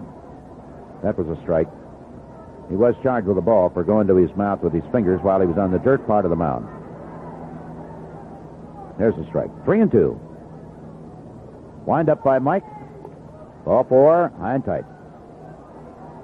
So Hubbard coaxes a walk, and Frias will step in. Sometimes in weather like this, managers will agree with the umpires that it'll be okay for a pitcher to blow on the fingers of his pitching hand without getting off the rubber. Frias drove in their run with a sacrifice fly. Little right-hander takes, and there's a ball and foot. Immediately he's going out to see if he can't calm down Kruko. They bought the contract of Frias from Montreal on the last day of March. Montreal, or the Atlanta bullpen, is now getting busy. In case you wonder what the Cubs have done with Doug Capella, the young left-hander that they got. Mike Rourke had gone out there. Now Herman Franks is having a discussion with the plate umpire, Dave Pallone, and I think it's whether or not he might have called another ball with Kruko having blown on the fingers of his hand. I think they're allowing him to do that, but you just can't lick the fingers of your hand. I think they are allowing him to blow on the pitching hand today without getting off the mound. But Mike had gone out to try to settle down Kruko, had been upset by the call while Hubbard was up there, which the umpire called a ball. Now Herman seems to be mollified, and he and Rourke are going back into the Cub dugout behind third. And Herman getting some applause from the crowd here. Now we're ready to go with a strike 1 delivery, and Frias is going to take it's a strike. 0-2. 3-1 score. Cubs have the lead. 1 out, runner out at first base. The 0-2 delivery. Frias swings, and he drills one into right field for a base hit. And Hubbard will stop at second base as Mercer wheels the throw into the infield. A lot of hitters today have been going with that pitch from Kruko. But the 3rd or 4th base hit they've got out of their half a dozen today, all of which are singles, that have been to the opposite side. We're going to have a pinch hitter now for the pitcher, Rick Matula. Roland Office, excellent speed, is pinch hitting. This is probably the fastest guy in their ball club. Hitting .235 so far. 4 hits for him this year. One of them a homer. 4 for 17. He's been nursing some injuries. 6th inning, runners at first and second. Kruko's first one is a ball too high. Len McLaughlin is now throwing in the Cub bullpen.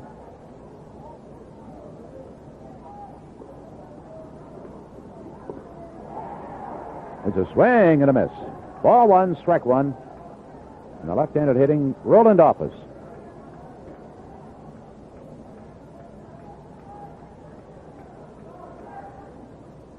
Wind up by Kruko. Here it is.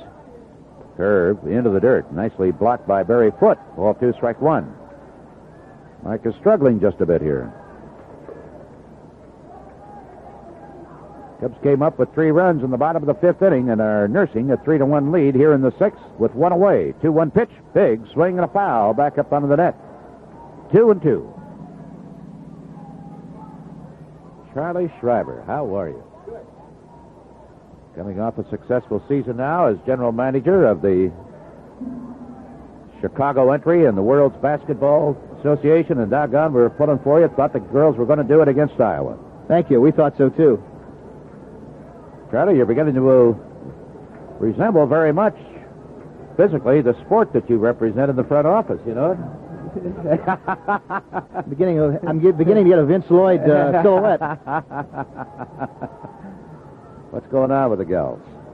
Well, we're getting ready for the draft next year. Most of the girls are back home vacationing right now. Uh-huh. A little difficult to get the seasons turned around, you know. No question about girls pro basketball being back in Chicago next year, is there? No question at all. We'll be here. 3-2 pitch. The runners go, and it's a ball too high. Bases are loaded. Chuck, of course, was traveling secretary, and no, you didn't have to do traveling sec job. You were I was PR director. Just director of public relations. Did a super job. Thank you. You're looking good. It's good to have you at Wrigley Field. Who all did you bring with you today? Well, Debbie Rossau, who scored 24 points a game for us. Debbie, how are you? Come on over. And Doug Bruno, our coach. We had Debbie. Hi, Doug. Debbie's a Texas native, so we're trying to make a Chicago fan out of her. Well, see how well off you are. If you were down in Texas last night, Debbie, my golly, you'd have been buried in all that rain. Oh. Isn't this much nicer here? Yeah, it is. Are you going to be staying in Chicago in the off season? Yes, I am. We wish you a lot of good luck. It's a great city, though, isn't it? Well, it's getting better. Yeah. Bases jammed, top of the order, Jerry Royster, and he takes the ball a little bit high. We're going to try to make Debbie the Hustle's answer to Ernie Banks.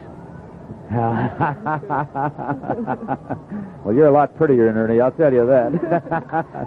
Here's a swing and a high fly ball. Gary Martin coming in under it. Runner at third is tagging. He makes the catch. Here's the throw towards the plate. Buckner lets it go through, but the run score is standing.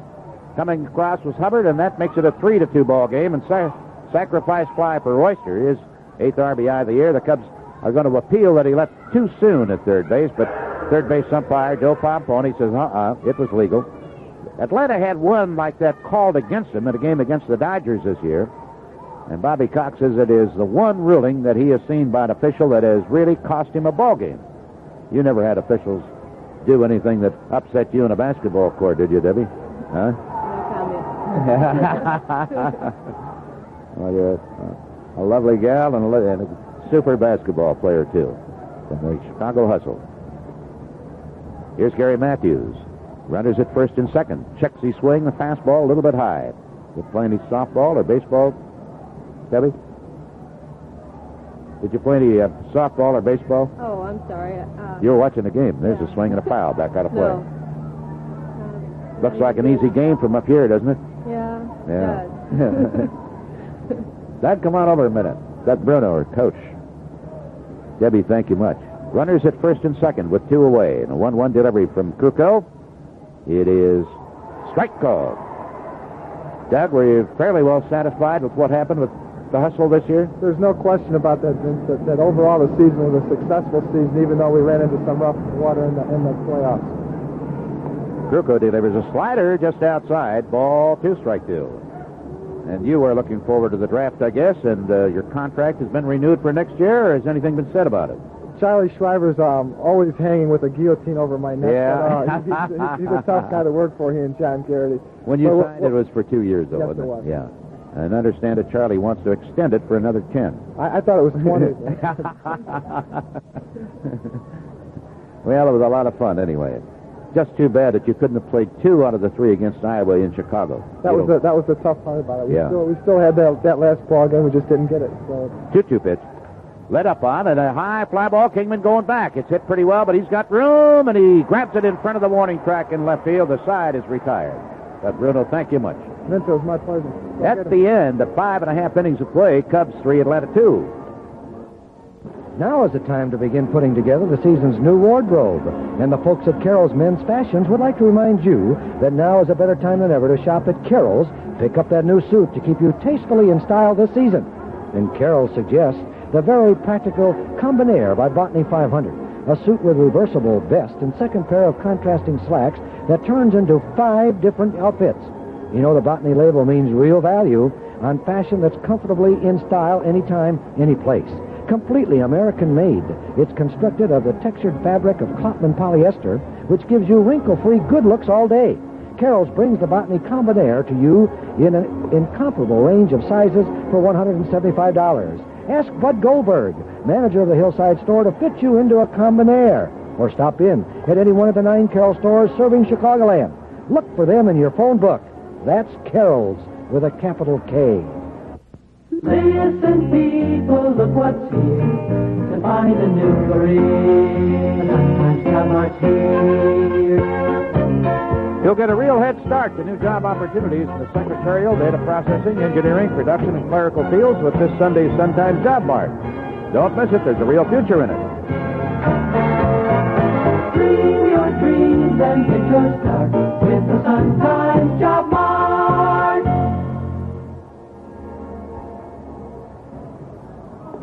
Steve Ontiveros is going to lead off as the Cubs come to bat in the 6th inning. He reached leading off the 2nd when the second baseman, Hubbard, could not find the handle on the ball. And then he was forced at second base. And the inning ended when Foote grounded into a double play, but Barry atoned for that when he led off the 5th inning with a double and eventually scored the Cubs' first run of the day. Now it's going to be Ontiveros, Jerry Martin, and Barry Foote. Helmet Day, we want to remind you again, Saturday, May 19th, is going to be a real family outing here at this ballpark. So why don't you make your plans, mark it down. Saturday, May 19th, the Cubs and the Pittsburgh Pirates. Bring the whole family out for an afternoon of some fun. And the youngsters, of course, will be eligible to get a free blue souvenir replica of a Cub helmet, providing they are 13 and under and among the first 15,000 kids with fully paid admission. New pitcher, Devine, and the right-hander pumps a strike in on Ontiveros to lead off the bottom of the 6th. The bleacher seats are not included to be eligible for those helmets, by the way. Cubs and the Pirates, Helmet Day, Saturday the 19th. Devine delivers, Ontiveros delivers a base hit into right field. Nice going, Steve. Well, he's been on base 3 times, 2 singles and an error. 3-2 ball game. Let's see what Jerry Martin can do. Hit into a couple of force plays so far. Those, of course, were against starting pitcher Rick Matula. Devine is appearing in his 7th game. He has no won and lost record. Earned run average for him is 4.50. Worked 8 innings and given up 10 hits. Right-hander delivers. Martin, a big swing and a foul. Hit it back out of play.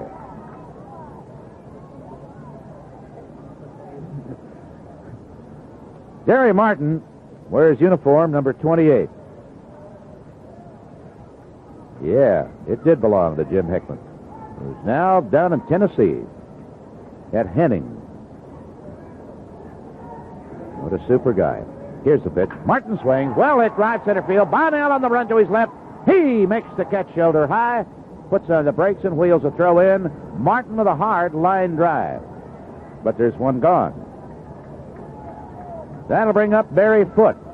And it also brings their pitching coach out of that dugout in a hurry.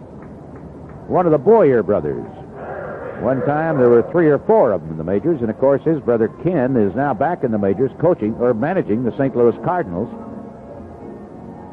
And they have Clete Boyer, who, after his major league career as a player was ended, went over to Japan for a couple of years. And Clete is now one of the coaches, I believe, in the Atlanta farm system.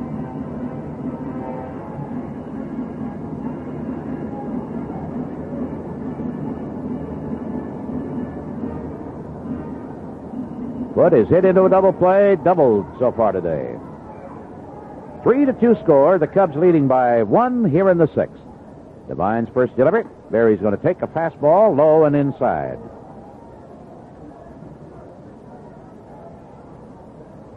Cubs with 5 hits for the afternoon. Atlanta with a half a dozen.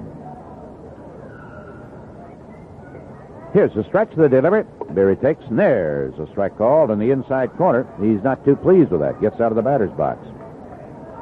Adrian first came up to Atlanta very, very briefly in the 73 season. Went back down to the minors for a couple of years. And had 1 year with the Texas Rangers in 77. 1-1 delivery. Looks at a strike on the outside corner. Last year with Atlanta, he was 5-4. That's his 6th year now in the major leagues. Big guy, 6'4". Doesn't have a degree from Sam Houston University, but he has attended a couple of years there. 1-2 pitch. Barry swings, a little fly ball going to be caught by the second baseman, Glenn Hubbard. Just a real weak little pop-up. 2 gone. Martin still on at first. Here's Ted Sizemore. He got put over to third with his ground out in the 5th inning. Barry had to hold there while Kruko tapped out. But then De Jesus drew a base on balls, and Bobby Mercer, an infield hit on which there was a throwing error. And then Buckner a double to drive in the 3rd run of the day for the Cubs. And that right now is the lead run. First pitch.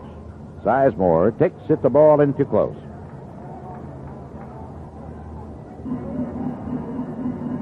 Two years ago, when Adrian Devine was with the Rangers, he had 15 saves, and that tied a Texas Ranger record. 1-0 delivery. Look out, in very tight. 2-0. He's off in the grass part of the mound, blows on the right hand. Cubs at the bill of the cap. Machuda, working 5 innings, was lifted for a pinch hitter, Roland Office. There's a toss over to first base. Ontiveros, going nowhere, was back easily. Kruko in the on-deck circle. 2 gone, 2-0 pitch, and Sizemore takes ball 3. In very close above the knees. McLaughlin continuing to keep warm in the Cub bullpen. Well, he may not be keeping warm, but he's still throwing a little bit down there. Now the stretch, 3-0 pitch. Let's see if he takes. He does. Ball 4, high and inside. Now is Kruko going to be lifted for a pinch hitter with the Cubs leading 3-2. Herman Franks would very much like to get another run or two here if he can. And Mike is going back into the dugout. Scott Thompson is going to pinch hit. Made 1 appearance in the series over at Cincinnati earlier this week as a pinch hitter and grounded out to the shortstop, hit the ball hard, but he just couldn't quite get it by Davey Concepcion. An hour and a half or so before the ball game today, out in the bleachers, those fans who are always so vocal and so eager and enthusiastic continued with the chant, "We want Scott, we want Scott." It's a very auspicious debut here with the Cubs this year. Of course, he first appeared at Wrigley Field in September last season. He's tailed off a little bit. He had maintained a batting average for a while that was 500 or more. It's still not a bad one. .344. Has 11 hits, 4 of them doubles, and he's driven in 4 runs. Now, Bobby Cox is talking. And he has asked the plate umpire something. I don't know whether he thinks there may be something physically wrong with Devine, and he wants to go check on him, and he doesn't want it to count as an official visit to the mound. He got that straightened out before he went out.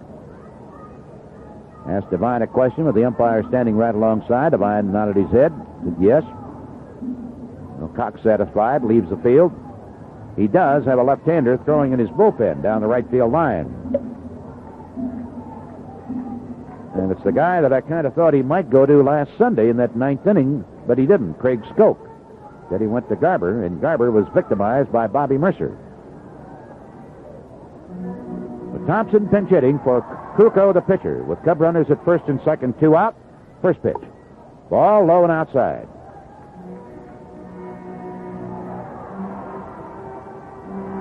Two gone. Cubs with a 3-2 lead.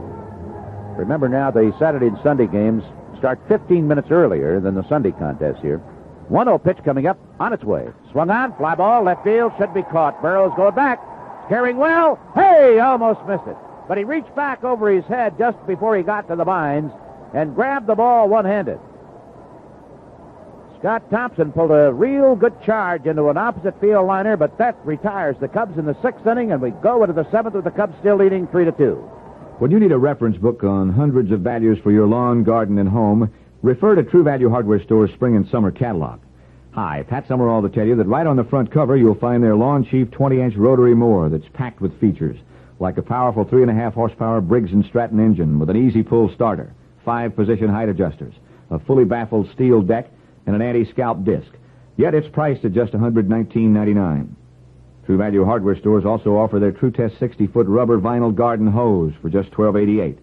This all-purpose lawn and garden hose is double reinforced for added strength and flexible in all weather, so it coils easily for convenient storage. See these and hundreds of other values in the spring and summer catalog from participating True Value Hardware Stores and home centers. And save gas. You won't have to drive far for your shopping and gift-giving needs. If you're looking for values, service, and selections, you'll find them nearby at any one of the more than 5,000 True Value Hardware Stores and home centers nationwide. Regardless of the weather, rain or shine, you can have both deep penetrating color and waterproofing protection for wood, concrete, or masonry with new Thompson's Waterproofing Seal Stain. If you've enjoyed Thompson's Water Seal, you'll love Thompson's Waterproofing Seal Stain. It contains 60% of Thompson's Water Seal to help block out costly moisture damage before it starts. So for your next home improvement project, from roofs and fences to patio furniture and decks, choose Thompson's Waterproofing Seal Stain. Available in 24 enhancing colors, both solid and semi-transparent. Len McLaughlin, the new Cub pitcher now.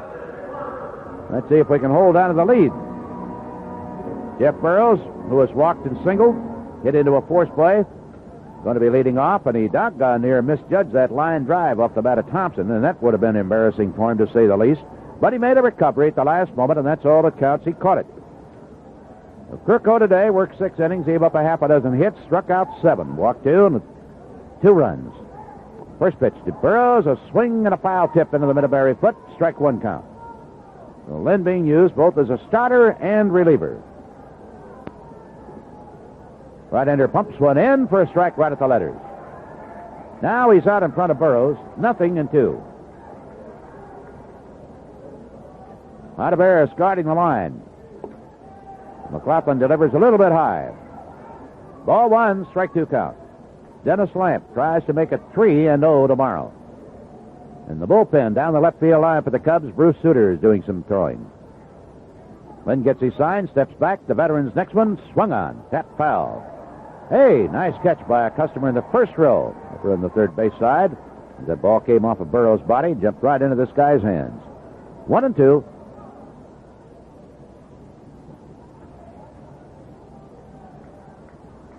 Lynn peers down, bending low from the waist, gets his sign, winds, delivers, curve into the dirt. Ball 2, strike 2. Burrows, Murphy, and Lum here in the 7th inning for the Braves. That's the heart of Bobby Cox's batting order, the 3, 4, and 5 men. First 2 right-handers, then Lum a lefty. McLaughlin appearing in his 6th game of the year, his 2nd in relief. 1-3, lost 2. No saves. Wind up 2-2 pitch. Strike 3 called, and Burrows caught looking at a breaking ball. A beauty.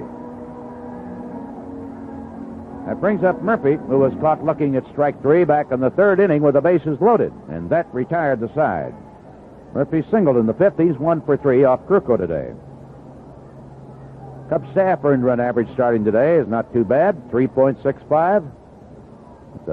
They've allowed about one earned run less per ball game than the Braves staff has. Here's the pitch. A swing and a miss on a good breaking ball to this big right-hander. Dale Murphy. 6'5". He's had his problems as a catcher this year with Pocaroba out of there, trying to recover from the shoulder surgery that he had. But he works hard, has great attitude. Takes that pitch, a ball a little bit low. Lynn's earned run average, 4.85. Suter has all the saves in the Cubs staff.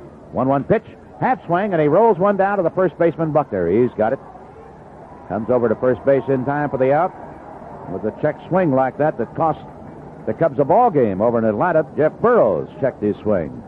Hit a liner down the right field side and drove in the winning run. Here's Mike Lum, who singled leading off the fourth inning and tallied for Atlanta. Lum is 1 for 3. Buckner on the outfield grass, about 3 feet off the line for him. Sizemore deep at second base. And the first pitch is a strike called. 2 out, bases are empty. Atlanta in the 7th inning. Cubs with a 3-2 lead. McLaughlin pumps in too tight at the belt. 1-1 on Lum. Mike has been around about 13 years down the majors. Back with the Atlanta Braves. 1-1 pitch, swung on, a fastball to him. He got under it, fouled it, back out of play. The count is 1-2. Earlier, talking about the Chicago Baseball Cancer Charities and their All-Star Invitational Golf outing and dinner later on this year. It'll be on August the 6th. 1-2 pitch. Swung on, a little fly ball. Coming in for it is Martin, going out to Jesus, and Iman's got it for the out. If you're interested in participating, call 664-7676. Now, the 7th inning stretch at Wrigley Field. Cubs 3, Atlanta 2. You're the one. Grandpa, what's quality? Quality? Well, that's something we had lots of a long time ago. We work so hard to please. We don't have it anymore. But we still got some quality. Like your grandma's good cooking. 'Cause you're the one. Quality? Is that good? Yep. Grandpa, I think I know another place. Looking for quality. When you choose McDonald's, you choose quality. Our hamburgers are made with lean 100% beef. What do you think, Grandpa? You know, Grandma'd be proud to make a hamburger like this. And our fries are made from Burbank russet potatoes. They're so fantastic, they're world famous. At the McDonald's near you, at McDonald's everywhere, you get quality you can taste every time. At McDonald's, In this day and age, I wonder how they do it. we do it all for you. Today, we will answer some important ketchup questions. What ketchup is consistently good and rich, made according to a proven recipe with the best possible ingredients? Salmoni ketchup. Right. And what ketchup is made with carefully selected herbs and spices? Salmoni ketchup. Now tell the people the name of the official ketchup of Disneyland and kids everywhere. Salmoni ketchup. Correcto. Now let's go have a hamburger.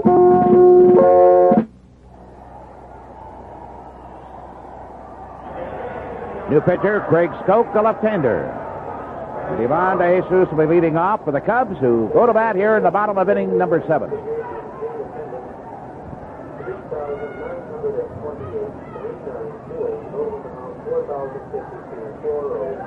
Slim turnout. Sun is still trying to come through, and finally he's going to make it.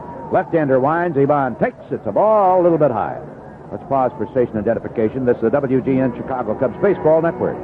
This is WGN Chicago. It's 3:30 and 44 degrees.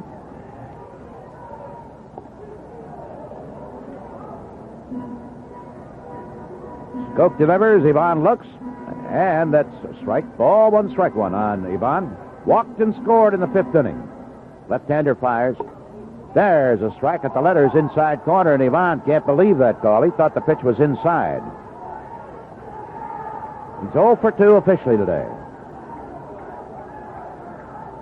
Cubs with only a 1-run lead here in the bottom of inning number 7. S-K-O-K. Craig Scope throws a curve into the dirt. Ball 2, strike 2. Cubs with only 5 hits, including a pair of doubles. They have a half a dozen hits. Cubs have committed 2 errors. Atlanta 1. Skoke winds. 2-2 delivery. Ivan on a curve takes it low. 3-2. Skoke's earned run average a dandy 1.80. Been in 10 games already this year. No wins, no losses, no save. There's a swing by Ivan. Fly ball, right center field, and Bonnell on the run, and he makes the catch in right center. Good thing he got there because Matthews slipped and fell as he started for the ball. That'll bring up Mercer, who has been on twice with a walk, and an infield single that drove in a run.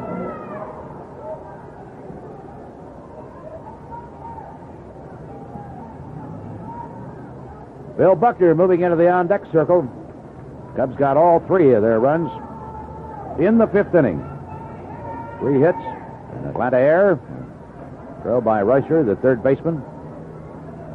Bobby takes, and there's a ball.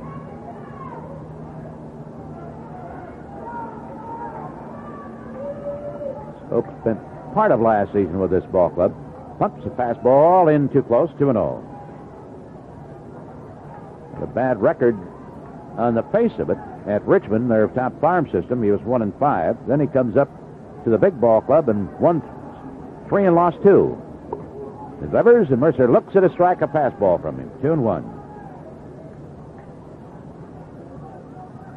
He's 26 years of age. Starts the windup, and Mercer takes. There's a strike. 2-2.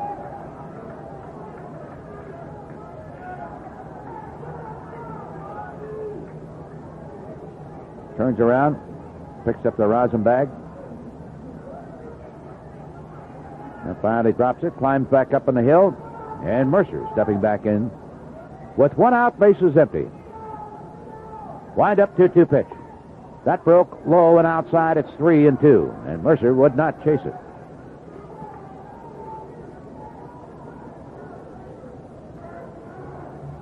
Paid attendance just under 4,000 today. 3-2 delivery. Ball 4, same spot, low and away. So Mercer reaches, and Buckner, who doubled and drove in a run in the 5th inning, steps in.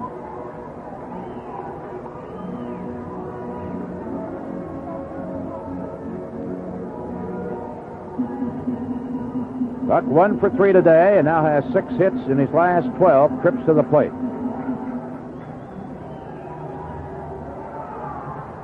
Mercer, pretty good lead at first base. Skoke delivers. It's high, a fastball. Garber, the veteran right-hander, now throwing in the bullpen. Cubs batting in the bottom of the 7th at Wrigley Field, and we do have sunshine. Ain't it nice? Kick to pitch. Looks at a strike. That levels a count of 1-1. Buck takes a swing after Murphy returns the ball to the pitcher. Now he's standing to one side as Joe Malfitano, coaching at third, flashes him a sign. And also it's picked up by the runner. Mercer extending his lead a little bit. Still a bit of a soft track, particularly on that right side of the infield. Skoke delivers a strike, a fastball, letter high. Ball 1, strike 2. Cookie Rojas, of course, coaching at first. Trying to pin down a story of Matty Trio incurring a broken arm when he was hit by a pitch last night out of Los Angeles. 1-2 pitch. Throws his bat at a lit up, and he hits one into center field for a base hit. Mercer coming around second, and he'll have to hold. Buckner literally threw the bat at that ball. Ball wound up in the outfield grass, and the bat wound up midway between the mound of the plate, and that sets up an appearance by Dave Kingman with runners at first and second and 1 away.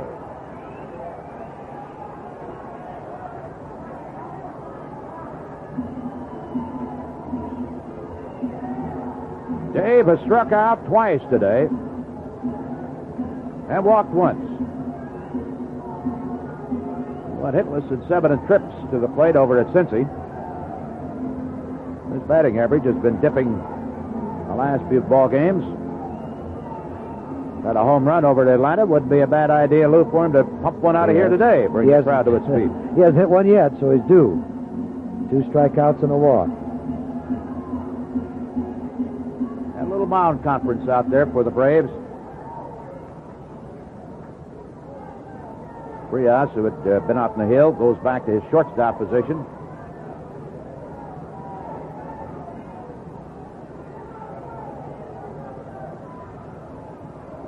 Left-hander Craig Skoke checks Mercer at second, delivers, and Kingman takes. It's a strike, inside corner. One away. Cubs with a 3-2 lead over the Braves here in the seventh inning. First of the three-game series between these two clubs. Now the left-hander is ready, and Kingman takes. It's another strike, belt-high fastball. 0-2.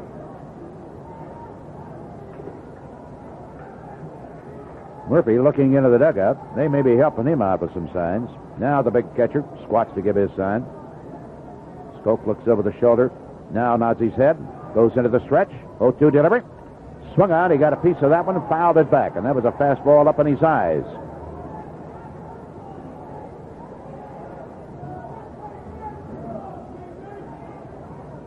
Each team now with a half a dozen hits. Inning opened with DeJesus flying out to center. A walk to Mercer, followed by a single by Buckner into center field. And now Dave Kingman, looking for his first hit of the day. 0-2 pitch, curve, and he laid off. It's low. Ball one, strike two. Burrows deep in left field.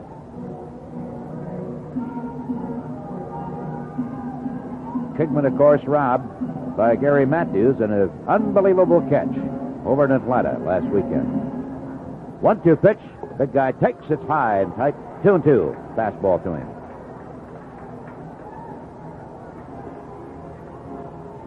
But here, Mr. Matthews cannot go over the wall. He can't go that high. At Atlanta, they're about 6 feet, the outfield walls. 2-2 delivery. Breaking ball into the dirt. Well, he's been way out in front of him. Now the count is full.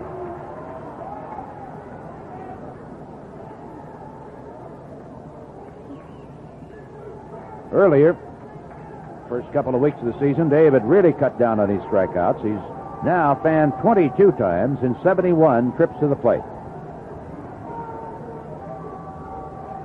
3-2 pitch. One away. To curve into the dirt for ball four. The bases are loaded at Wrigley Field for Steve Ontiveros.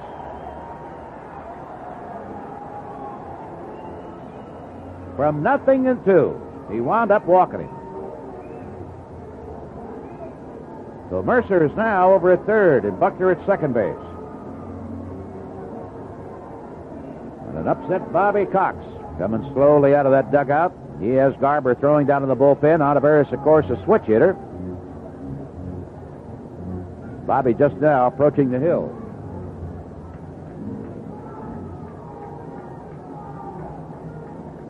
Got his hands in his pockets. Now he turns around, blows on the fingers in one hand, talking very briefly with Skoke.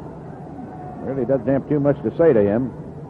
Keeps looking down in the bullpen. Now points down there, so guy with a big pivot, Gene Garber, going to come in. He'll be their fourth pitcher of the afternoon at Wrigley Field. We have one out in the seventh inning. Cubs with a 3-2 lead. The bases are loaded. And while Garber makes the long walk in from the bullpen, let's take time out for these messages. With True Value Hardware Store's May bargain of the month, keeping pies and other desserts fresh is a snap. Hi, Pat Summerall to tell you they're offering a 9-inch Corningware pie plate with a snap lid storage container for just $4.94. This pie plate and mate set from True Value Hardware Stores is the ideal way to bake, serve, and store your pies. Plus, you can also use it to keep quiche, biscuits, cookies, and other foods fresh. You can bake your pie right in the Corningware plate because it's oven and microwave safe. And the cornflower pattern plate also is attractive enough to serve right on the table. Then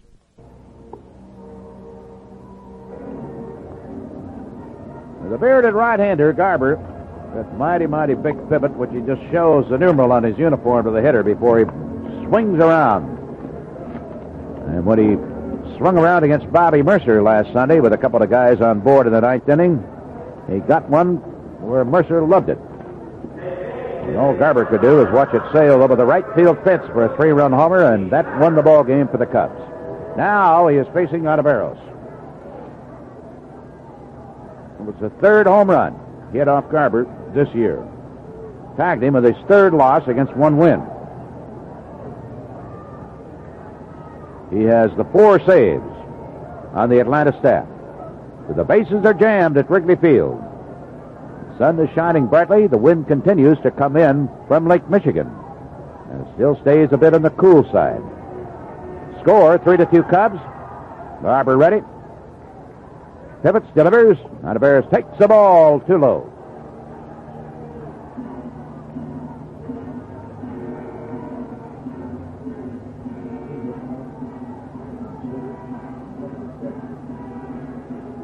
Ball 1. Ontiveros batting left-handed. Barber delivers. There's a swing and a foul. Took a little bit off that pitch. The ball bounced up and hit him.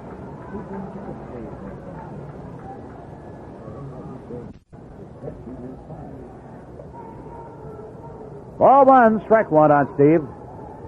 Choking up in the bat about an inch. Here's the pitch. Swung on, hits the ground ball to the right side. Second baseman Hubbard way over. He's got it. Pegs over to first base. The only play he has. A run scores. Mercer tallying. Ontiveros gets credit for a run batted in. The Cubs now have a 4-2 lead with runners at second and third. That's the third run batted in by Ontiveros this year.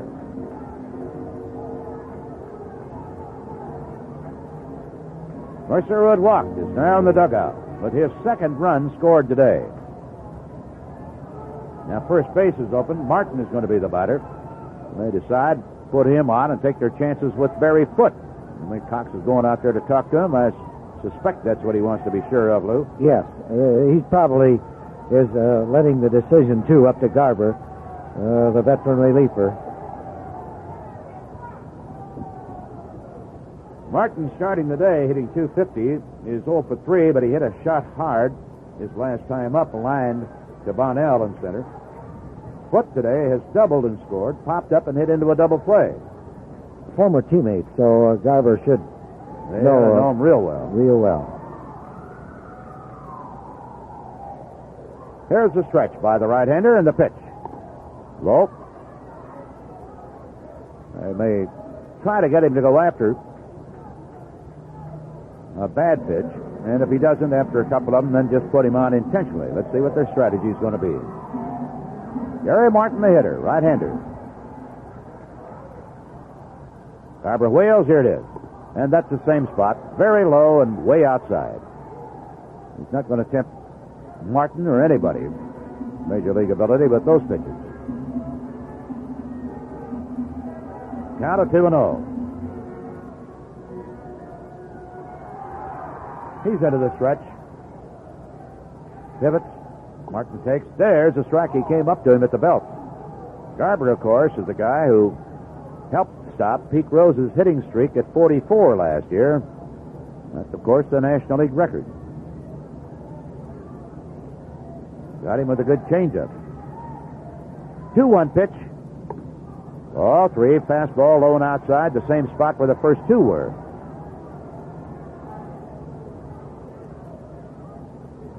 Martin stepped out for a moment.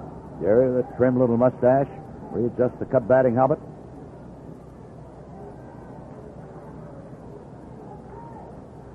Straightaway stance for him. Garber is ready. 3-1 pitch. Swung out and missed. He changed. Boy, did he change. And Martin wound up on all fours going after that one.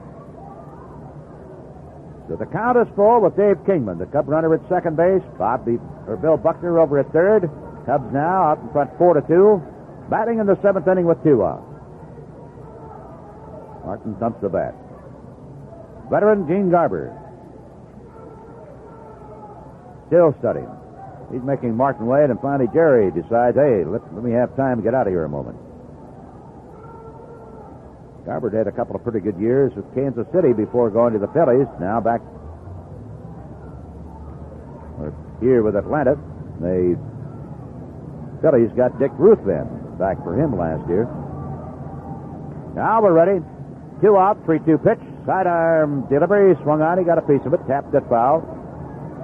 Good off-speed pitch. And he hit it between the lines. They've had trouble getting out to an infielder. It was tapped so softly.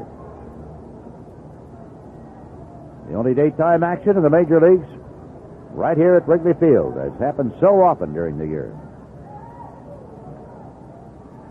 Garber taking plenty of time, making Martin wait. Now goes into the stretch. Looks again, pivots. Here's a 3-2 pitch. Swung on. He chops foul ball, and that one goes into the upper deck on the first base side. Had a good fastball to him that time.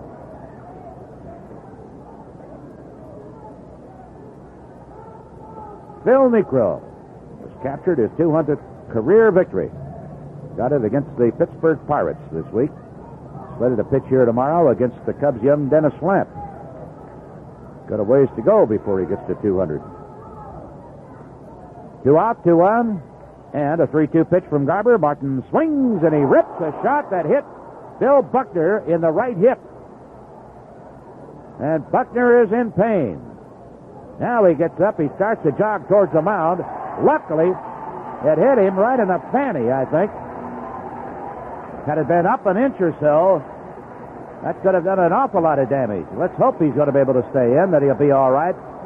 Tony Garofalo had come out, the Cub trainer, like a shot, just as that ball was a shot off the bat of Martin. Checking, Buckner got up right away, jogged out. Now he's walking back. Gives a scathing look to Martin. Man, oh man, he has bruises all over his body. I don't know what else he could do prior to the game. Ice, whirlpool, rub down, hot stuff.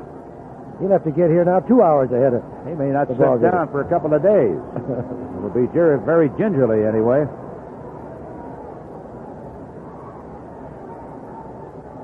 So he's back as a runner at third. And the count is still ball 3, strike 2. Garber's delivery. Martin swings, fly ball, base hit into center field. Here comes Buckner to the score. Here comes Dave Kingman. The throw bouncing in, he slides. He is safe. Got in under the tag of Murphy. Martin, with a single, drives in his 4th and 5th runs of the season of the Cubs. Here in the 7th inning, have picked up a total of 3 runs to take a 6-2 lead. Well, you'll never see any individual battle a pitcher as well as Martin battled Garber on that particular situation. He fouled off some very good pitches on the outside that were in the strike zone. Garber made the mistake, and Martin was ready as he had that ball right over the plate. I'm still kind of surprised that they worked on him. Barry Foote steps in now, and he fouls the first pitch back out of play. William Martin's been hitting the ball. I know Foote has that good double here today, but he has not been as consistent at the plate as Martin has. But Garber must have thought he could handle him. Sidearm sinker swung on. He's way out in front of that one. A changeup, rather. Drills it foul down the left field line. Cubs now with a 6-2 lead. And Martin, the runner at second base. Runs, of course, are charged against Skoke. There's the ball, low and outside. Ball 1, strike 2. Garber had come in with the bases loaded, and he got on a Barris on a ground out, but that permitted 1 run to score. 1-2 pitch. Takes a big swing, gets under it, and pops it up near the mound. Third baseman. Now the first baseman coming over, and Mike Lum made the catch on the third base side of the mound. Cubs are retired in the 7th, but 3 runs come across, and at the end of 7, they lead 6-2. General Finance, friendly Bob Adams. Fred Dripps here, Bob, the man without a home. Ooh, what happened, Fred? Hurricane fire? Parents, Bob. What? They kicked me out of their house. Their house? Can you believe it, Bob? After 42 years, well, it's... my wife and I will need a moving loan, Oh, Bob. you both lived in... Yeah, we're going to move in with her folks. You sure you want to do that? Oh, sure. They love the baby girls. Well, that's nice. They just think the 4 boys are loud. Well, boys will be boys. These boys will be a rock band. Must be very entertaining. Oh, yeah. Every time they play, Shep and the 12 pups get so excited. I better get to work on that moving loan. Where will you be living? The south, the west, the north. How can you live in... Well, we'll go wherever her folks take their trailer. I'll hurry that loan. Oh, thanks, Bob. You can always get a little help from a friend at General Finance. It makes sense to call Bob Adams for their people-to-people service. General Finance has professional experience and a particular plan for your particular needs. 70 Chicago area offices, including Naperville. Borrow up to $10,000. Or for a large homeowner's loan, call Andover 32020. God's country is home to the majestic eagle, one of the few places left where this proud bird still thrives and enjoys air that is pure and water that runs crisp and clear. God's country is also home to Old Style, one American premium beer that is still fully croissant, the most natural way to brew beer and the most expensive. Heileman's Old Style, pure brewed in God's country, slowly and naturally. G. Heileman Brewing Company, La Crosse, Wisconsin.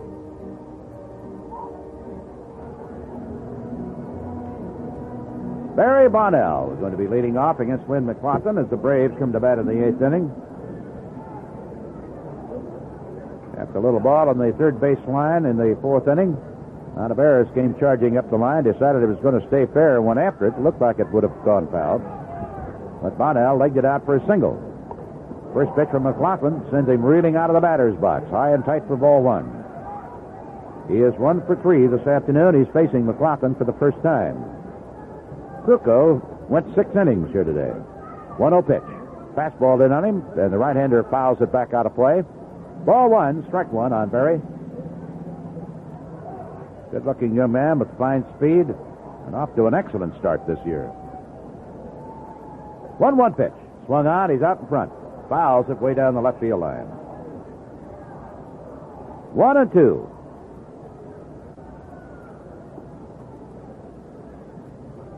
Donnell from Ohio, 25 years of age, led up, low ball, 2 strike 2. Braves last year, he hit only .240 and had 1 homer, 16 runs batted in. He now has 16 runs batted in this year and 5 homers. And he is setting over 100 points higher than he did last season.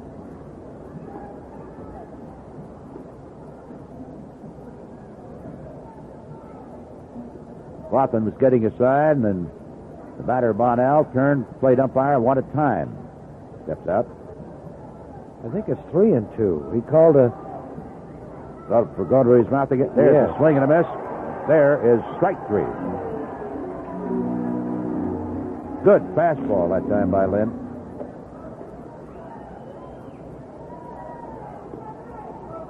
Now to bring up young Hubbard. He walked and scored in the 6th inning. Right-hander, 0 for 2 officially today. First pitch to him, and he takes a strike right at the letters. Fastball. He's one of the smallest guys on their squad at 5'8". Swings on that one, fouls it back. And it comes back out of the net. He's about 150. He was born in Germany. Dad was in the Air Force over there, with our Air Force in Germany. That's most of last year at Richmond. Let him swung on and a foul. That goes over towards the grandstand section, but it gets away from a couple of kids who scramble down to the box seats. One guy is delighted because he's got it.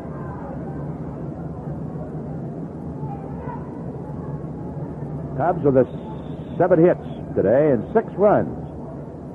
At a 6-2 lead after being shut out through the first 4 innings. There's a fastball that's too low. All 1, strike 2.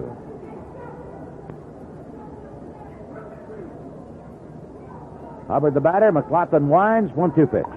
Let up again and a foul ball down the third base side.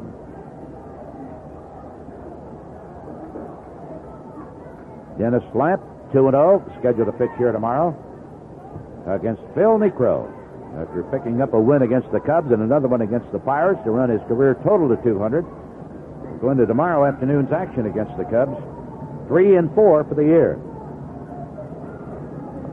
1-2 delivery. Hubbard swings, bounces it foul down the third base side.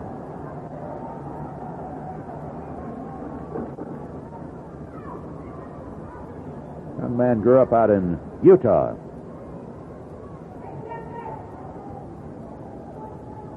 Cubs, or the Atlanta Braves drafted Hubbard in 75. 1 out, 1-2 pitch. Fastball that goes too high. 2-2 now. He got up to such a good start at Richmond last year. They brought this kid up in July. 2-2 delivery swung on and a base hit through the hole in the left field. So Hubbard is on with his first hit of the day. And that will bring up the shortstop, Pepe Frias. Before Frias steps in, let's take a moment for station identification. That's the WGN Chicago Cubs Baseball Network. This is WGN Radio Chicago. It's 1 minute before 4 o'clock, 44 degrees.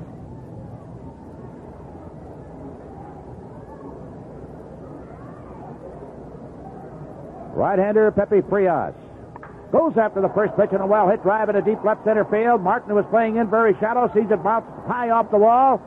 They hold up Hubbard at third, and there goes Frias to second with a double. Just under the basket in deep left center field. His second hit today. Well, the Braves have something going. That is their first extra base hit this afternoon.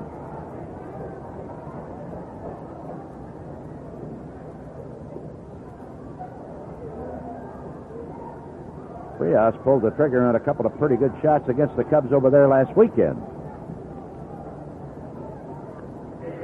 Catcher Nolan is going to pinch hit.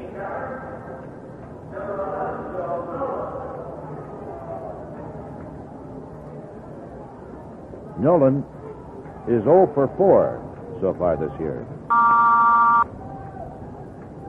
He is batting for the pitcher.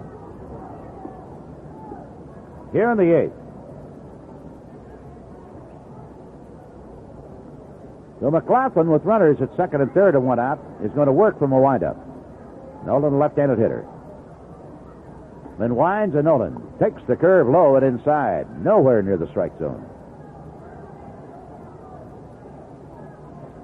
Used to be a time when a guy wore glasses. This game of baseball, it was looked on as an oddity. Not anymore. Nolan's one of many who wears them. Here's a swing and a high fly ball. Kingman coming in shallow left field. Hubbard is going to tag up, but I don't think they'll send him. Nope, they don't. Wheels the throw in. Runners at second and third. 2 gone.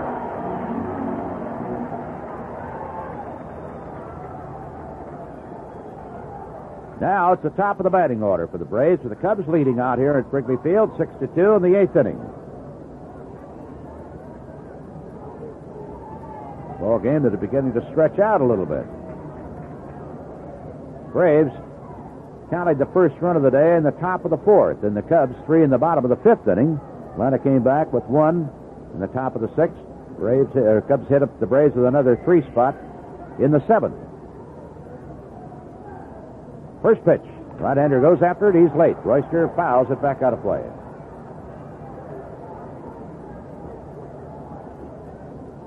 Lean, slender, very, very quick. Strike 1 count on him. With 2 out, runners at second and third. Lynn looks at third, winds. Here's the pitch. Fastball taken for a strike right at the letters.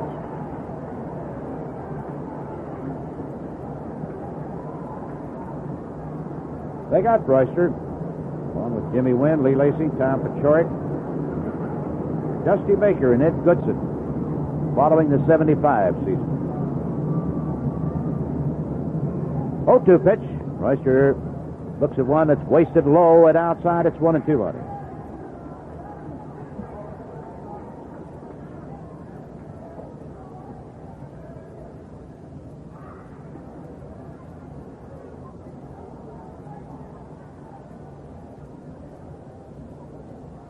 Two gone.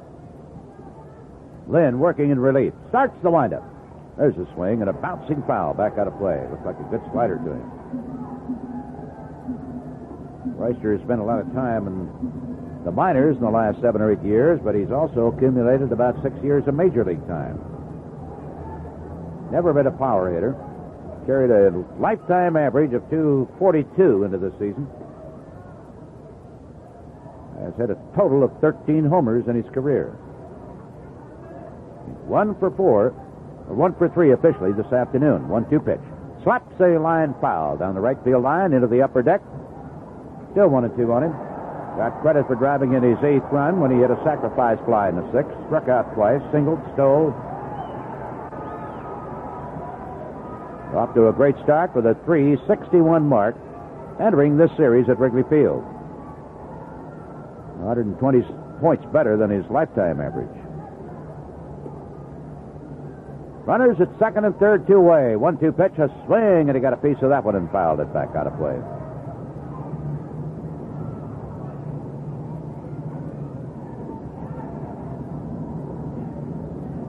Cubs needing a victory today to go to the 500 mark. That's where the Cardinals are right now, 11-11. Win here today leaves the Cubs 10-10. Cards host Pittsburgh tonight. 1-2 pitch. Swung on, rips a ground ball down to Ontiveros. He straightens up, pegs to Buckner. The side is retired, and 2 men are left stranded. The Cubs come to bat, still leading Atlanta 6-2. The gallant band of old. We make card buying a pleasure again. From the very first moment we greet you, we're gonna do our honest best. The gallant band of old. Understanding is the name of the game. We want to see you here again and again. So we're gonna treat you right. The gallant band of old. We make car buying a pleasure again. The gallant band of old. Ask some questions, get a plain talking deal. Take your time deciding. We want you to feel right at home at Oldsmobile. The gallant band of old.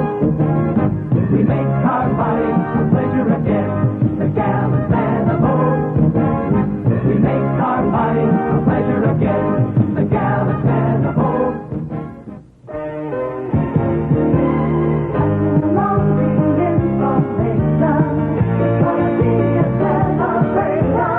Great America will make it a family celebration this weekend or any May weekend.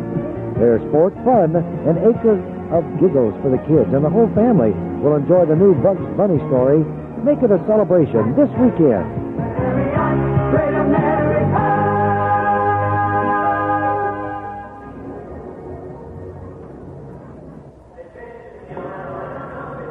Well, I spent some time briefly with the Cubs 4 years ago. Buddy Solomon, big right-hander on the hill now. He is their 5th pitcher of the afternoon. He'll be facing Sizemore as the Cubs come to bat in the bottom of the 8th. Pretty well last year when they put him in the starting role. He has started 3 games so far this year, now working in relief for the first time. Has picked up a victory, has 1 loss, carries an earned run average of 6 right in the nose for 15 innings of work. Buddy Solomon, that's 6'3". Had some emotional problems when he was with the Cubs. That pitch is out here at Wrigley Field. The crowd got on him pretty good. Cubs left out that homestand to open up a swing on the West Coast. They wanted to send Buddy back to Wichita, their farm club. He refused to go.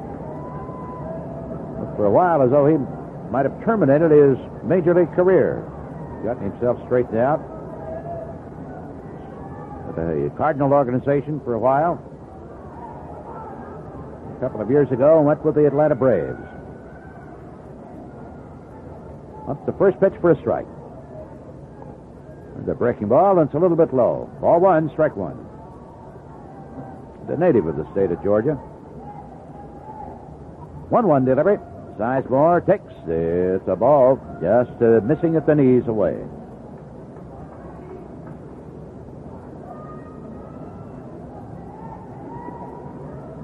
Won his first 3 starts last year for him. 2-1 pitch. Goes after it. Sizemore lets a high pop-up shallow right field. Coming on, Gary Matthews, and he leans out with the glove, makes a one-handed catch only about 60 feet behind first base as he hollered little Mr. Glenn Hubbard off of it.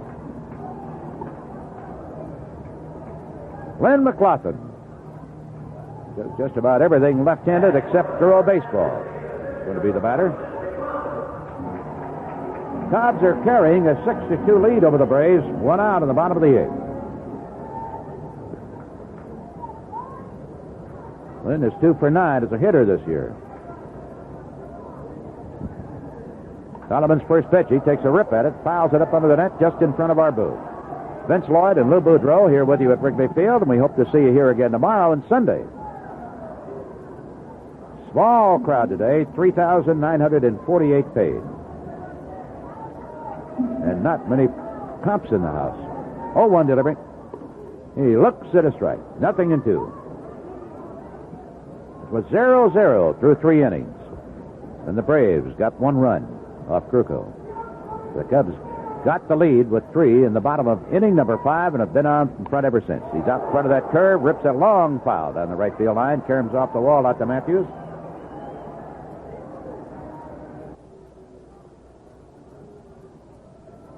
Dennis Lamp scheduled to go tomorrow against Phil Necro, and when the Braves finish this series here on Sunday, Rick Russell is scheduled to go against them. 0-2 pitch. Swung on, well-hit drive, left field. Burrows back, and Bonnell coming over. Burrows can't get to it. It bounces off against the double doors. And at second base with a long double is Lynn McLaughlin. And they have to use him as a pinch hitter. Yeah, 3 for 10. Not too bad. An opposite field double for the Cub pitcher.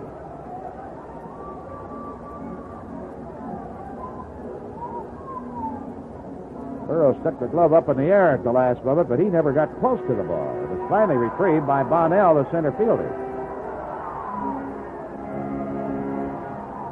That's the Cubs' 3rd double today.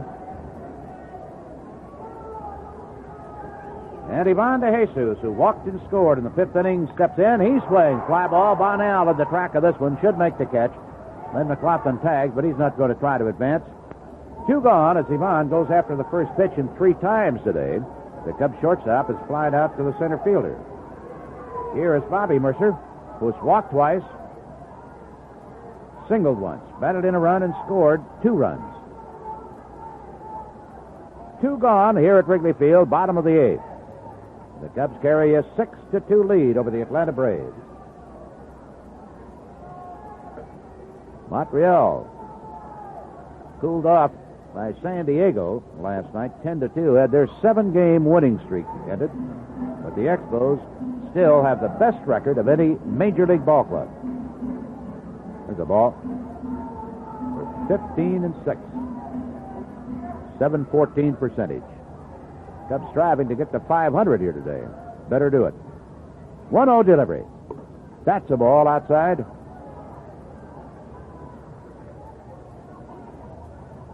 Mercer started the afternoon at 264 hitter, and he's officially 1 for 2 today, so he's tacked on a few points. And he'd like to get a few more. Eddie Solomon delivers. Strike. Breaking ball that apparently caught the outside corner. Ball 2, strike 1.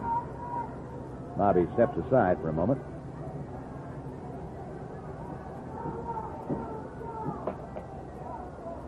Well, we're finally able to get the information verified on Manny Trios being hit by that pitch last night. Passing on in a moment, 2-1 delivery. Ball low. Pitch thrown by Sutcliffe of the Dodgers broke the left wrist of Manny Trio. That occurred in the 5th inning of last night's ball game, which the Dodgers won 5-2 over the Phillies. Trio gone back to Philadelphia for treatment of that fractured left wrist. He is expected to be out of action 6 weeks. There's ball 4, too low, and Mercer gets his 3rd walk of the day. They are treating him with a great deal of respect. Trio was off to one of his better starts also, Vince. He was playing fine baseball, but he was hitting the ball well. Hit very well for him.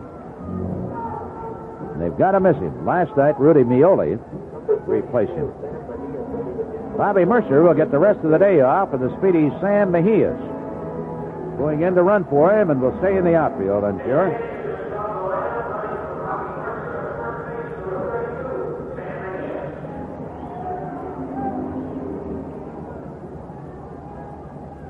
Bill Buckner has a double and a single, a run scored and a run batted in.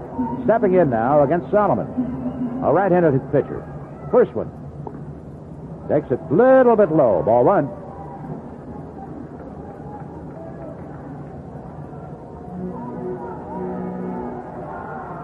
Phillies with injuries to key pitchers. Now to Manny Trio. 2 out, 2 on in the 8th. And the pitch. Buckner swings, gets under it, lets a high fly ball. Gary Matthews coming in. He's getting under it. Matthews is there, makes the 2-handed catch. The Cubs are retired in the 8th. We move to the 9th at Wrigley Field with the Cubs leading Atlanta 6-2. When your car needs an oil change, chances are what you say is change the oil, which is all you need to say unless you want to make a change for the better. Namely, New Ultra D motor oil from Marathon. Marathon's new Ultra D motor oil is a special blend of natural and synthetic ingredients that's really different from conventional blends. A special blend that means improved engine protection for you under all kinds of weather and driving conditions. New Ultra D motor oil has special anti-wear additives that protect the critical parts of your engine longer than conventionally blended multi-grade oils, up to 15,000 miles. Better motor oil means a better running engine every time you drive your car, wherever you drive it. Make a change for the better with new Ultra D. A change for the better from the people who do it better. Marathon Oil Company. Now, True Value hardware stores are offering Mother's Day gifts that can make being a mom more enjoyable. Hi, Pat Summerall to suggest the Sunbeam food processor so Mom can experiment with all types of dishes, from elaborate salads to gourmet feasts without time-consuming preparation. The quiet direct drive motor can chop, slice, dice, shred, and much more in seconds. Or choose the Sunbeam 3-speed hand mixer to handle dozens of cooking and baking preparations. It's just $13.88 at participating True Value hardware stores. Sammy is staying in right field after running for Mercer. Gary Matthews, the Braves right fielder, will lead off the ninth inning. He's walked twice today, flied to center, flied to left, right-handed hitter, and a good one. Starting today, hitting .287. Claflin's first pitch, a fastball, brushed in tight, ball one. Full schedule tonight in the majors. 1-0 delivery swung on, and a high fly ball down the left field foul line to Jesus Sterkling, getting under it. Crosses the foul line, and he grabs it for the out. That will bring up Jeff Burrows.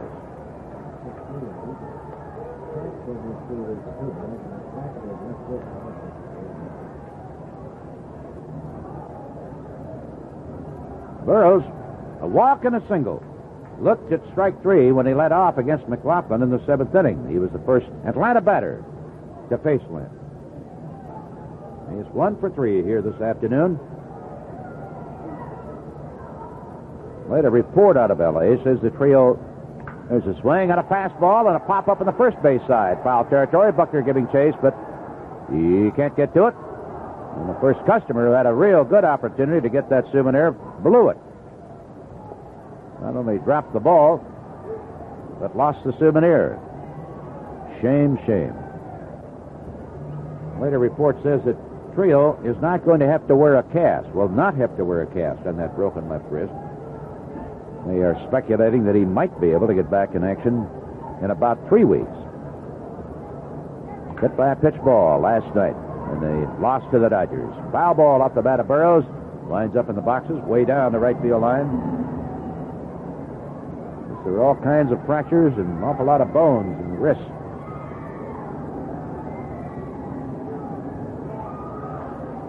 But the most costly loss to a ball club so far this year has been that of Gossage to the Yankees.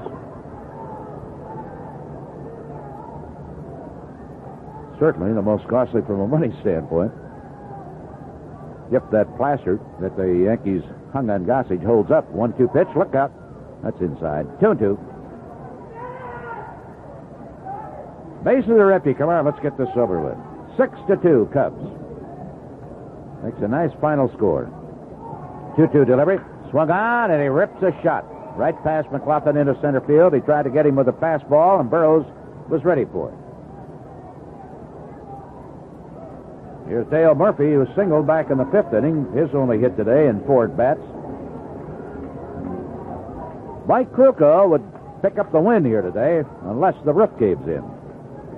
And that would be Mike's first of the year to leave him at the 500 mark, just as it would leave the Cubs at the 500 mark.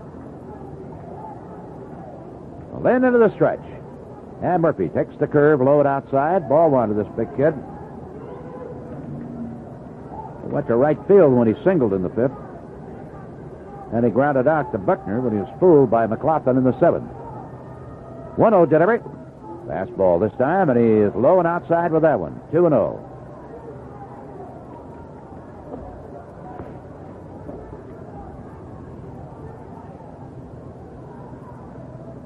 Ball game about 2 hours, 40 minutes along. In the ninth with one out, one on. Here's the pitch. Murphy takes in it slow. Ball 3.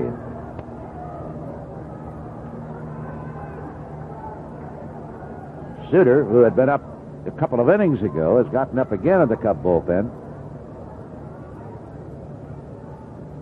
He's going to be receiving an award here from the Chicago Fire Department. 3-0 delivery, and Murphy takes a look at strike one.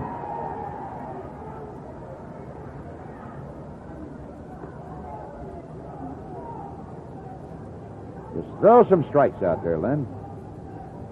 We got a 4-run lead here. 3-1 pitch. He fires a fastball. That's popped up behind second base. DeJesus is there calling for the ball in the grass.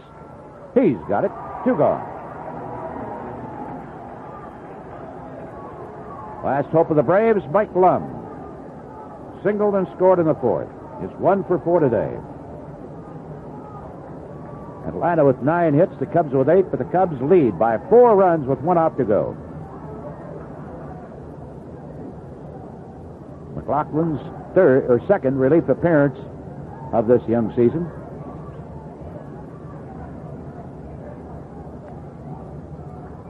Right-hander ready. Lum swings. He's out in front of that one. Drills a long foul down the right field line. Hey, nice going out there, guy. Walking down the aisle. Johnny on the spot. Got himself a Major League Baseball. Made a good catch.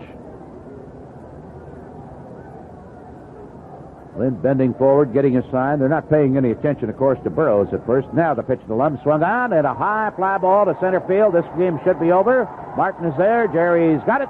Cubs win.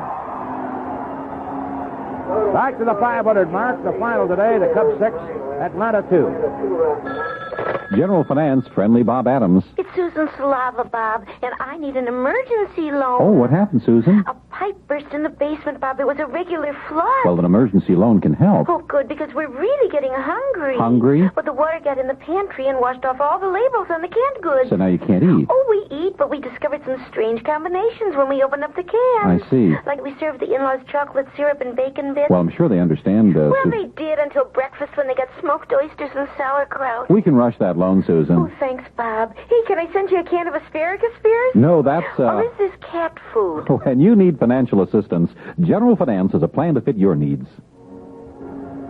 It makes sense to call Bob Adams for their people-to-people service. General Finance has professional experience and a particular plan for your particular need. 70 Chicago area offices, including Schaumburg. Borrow up to $10,000, or for a large homeowner's loan, call Andover 32020. Listen, wouldn't a McDonald's Big Mac taste good right now? It's the one and only taste. One and only taste. For all you rock and roll fans. One and only taste. One and only taste. For the country and western bands. It's the one and only Big Mac from the one and only place. Nobody else can duplicate that one and only taste. At McDonald's, we do it all for one and only taste for you. The happy totals as the Cubs get back to beautiful Wrigley Field with a victory to move to the 500 mark again. 6 runs for the Cubs on 8 hits, 2 errors, 9 left. The Braves 2 runs on 9 hits, 2 errors. They left a dozen men. Krukow gets his first win of the year. He's 1-1. Matula, the loser, 2-3, and Lynn McLaughlin gets his first save of the season. Well, about 6 or 7 more in a row like that, Lou, wouldn't be bad, huh? No, it wouldn't. We're up to 500 now. Let's go over it tomorrow and never see that 500 mark again. I would say that Buckner's big hit in the 5th inning, the double, really helped the Cubs' cause and put the game away for Krukow with another fine performance by McLaughlin. At times, he doesn't hit the spot where he wanted to today, but then he had good stuff all through the ball game and gets his first save. Cubs and the Braves go at it here again tomorrow afternoon. We'll be back with more about it in a moment. Our broadcast today from Chicago's Wrigley Field has been brought to us by the G. Heilman Brewing Company of La Crosse, Wisconsin, the makers of Old Style, the pure brewed beer from God's country. True Value Hardware Stores, and boy, that's more than just a name. It's their way of doing business, True Value. General Finance of 70 Chicagoland offices. To borrow up to $10,000, call friendly Bob Adams. You'll find him at Andover 32020. your Chicagoland Oldsmobile dealers, who invite you to come on in and see how they make car buying a pleasure. Oldsmobile and the Association of Chicagoland McDonald Restaurants. I'll have the scoreboard with some of the highlights of the Cub victory over the Atlanta Braves coming your way in just a moment, so don't go away. Dennis Lamp, 2-0, goes for the Cubs tomorrow afternoon against Phil Necro, who will be going after his 201st career victory and his second this season over the Cubs. So come on out to Wrigley Field. Get into the fun and the action and the excitement at this beautiful ballpark. Vince Lloyd and Lou Boudreau, Don Albert, our engineer, and Jack Minovich, our producer. This is the WGN Chicago Cubs Baseball Network. Do it yourself with Heinz Lumber and Building Supplies.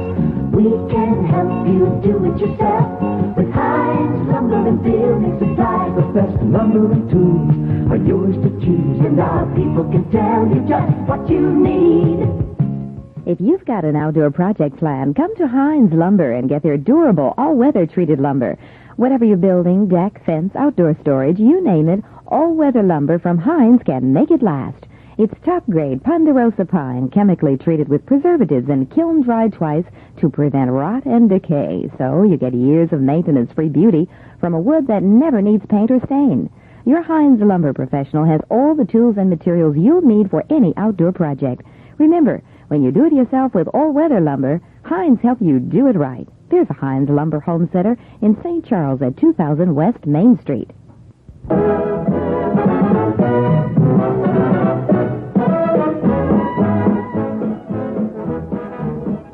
Hi, everybody. Vince Lloyd back with you here at Wrigley Field, where the sun is shining brightly, and it better be tomorrow, too. And let's see if we can't get about 20 points up on the temperature out here. But the Cubs are hot today, and that's what really counts, isn't it? Our scoreboard this afternoon is brought to you by Continental Airlines, and if you thought they really moved their tail for you before, you should see Continental now. The only daytime action in the major leagues right here at this beautiful ballpark. Tonight, the White Sox were rained out down at Texas last night. Will have their work cut out for them. They go against the Rangers in a twilight doubleheader. It'll be getting underway in about an hour or so. We wish them well. Sox start that road trip in the American League Western Division, 3 games under the 500 mark and 6 games off the pace of the strong starting Minnesota Twins. The Sox tonight, Barrios is scheduled to make a start. Os Baumgarten, who's 2-0, goes in one of them. And Fergie Jenkins, just having an outstanding go of it with the Texas Rangers, is 1-4 without a loss. Fergie in one of those games, and Doyle Alexander has struggled a bit, is scheduled to go in the other one. The Twins, meanwhile, have Hartzell scheduled to go against Milt Wilcox for the Detroit Tigers. That one up at Minnesota, and I hope it's a little bit warmer there. Milwaukee Brewers are at home tonight at County Stadium. Why don't you go out and watch Mike Caldwell shoot for his 5th win of the season. Here's a guy who just missed getting the Cy Young Award last year. If it weren't for a young man by the name of Ron Guidry of the New York Yankees, Caldwell would have been a shoo-in for it. And he's slated to go for the Brewers tonight against Jim Clancy of the Toronto Blue Jays. Should be a good ball game. Larry Gurris slated to pitch for Kansas City at Cleveland tonight against Waits, while the Yankees, out of the West Coast against the Oakland A's, have Tommy John going after his 6th win without a loss. Tommy John 5-0 against Norris. California plays at Baltimore tonight.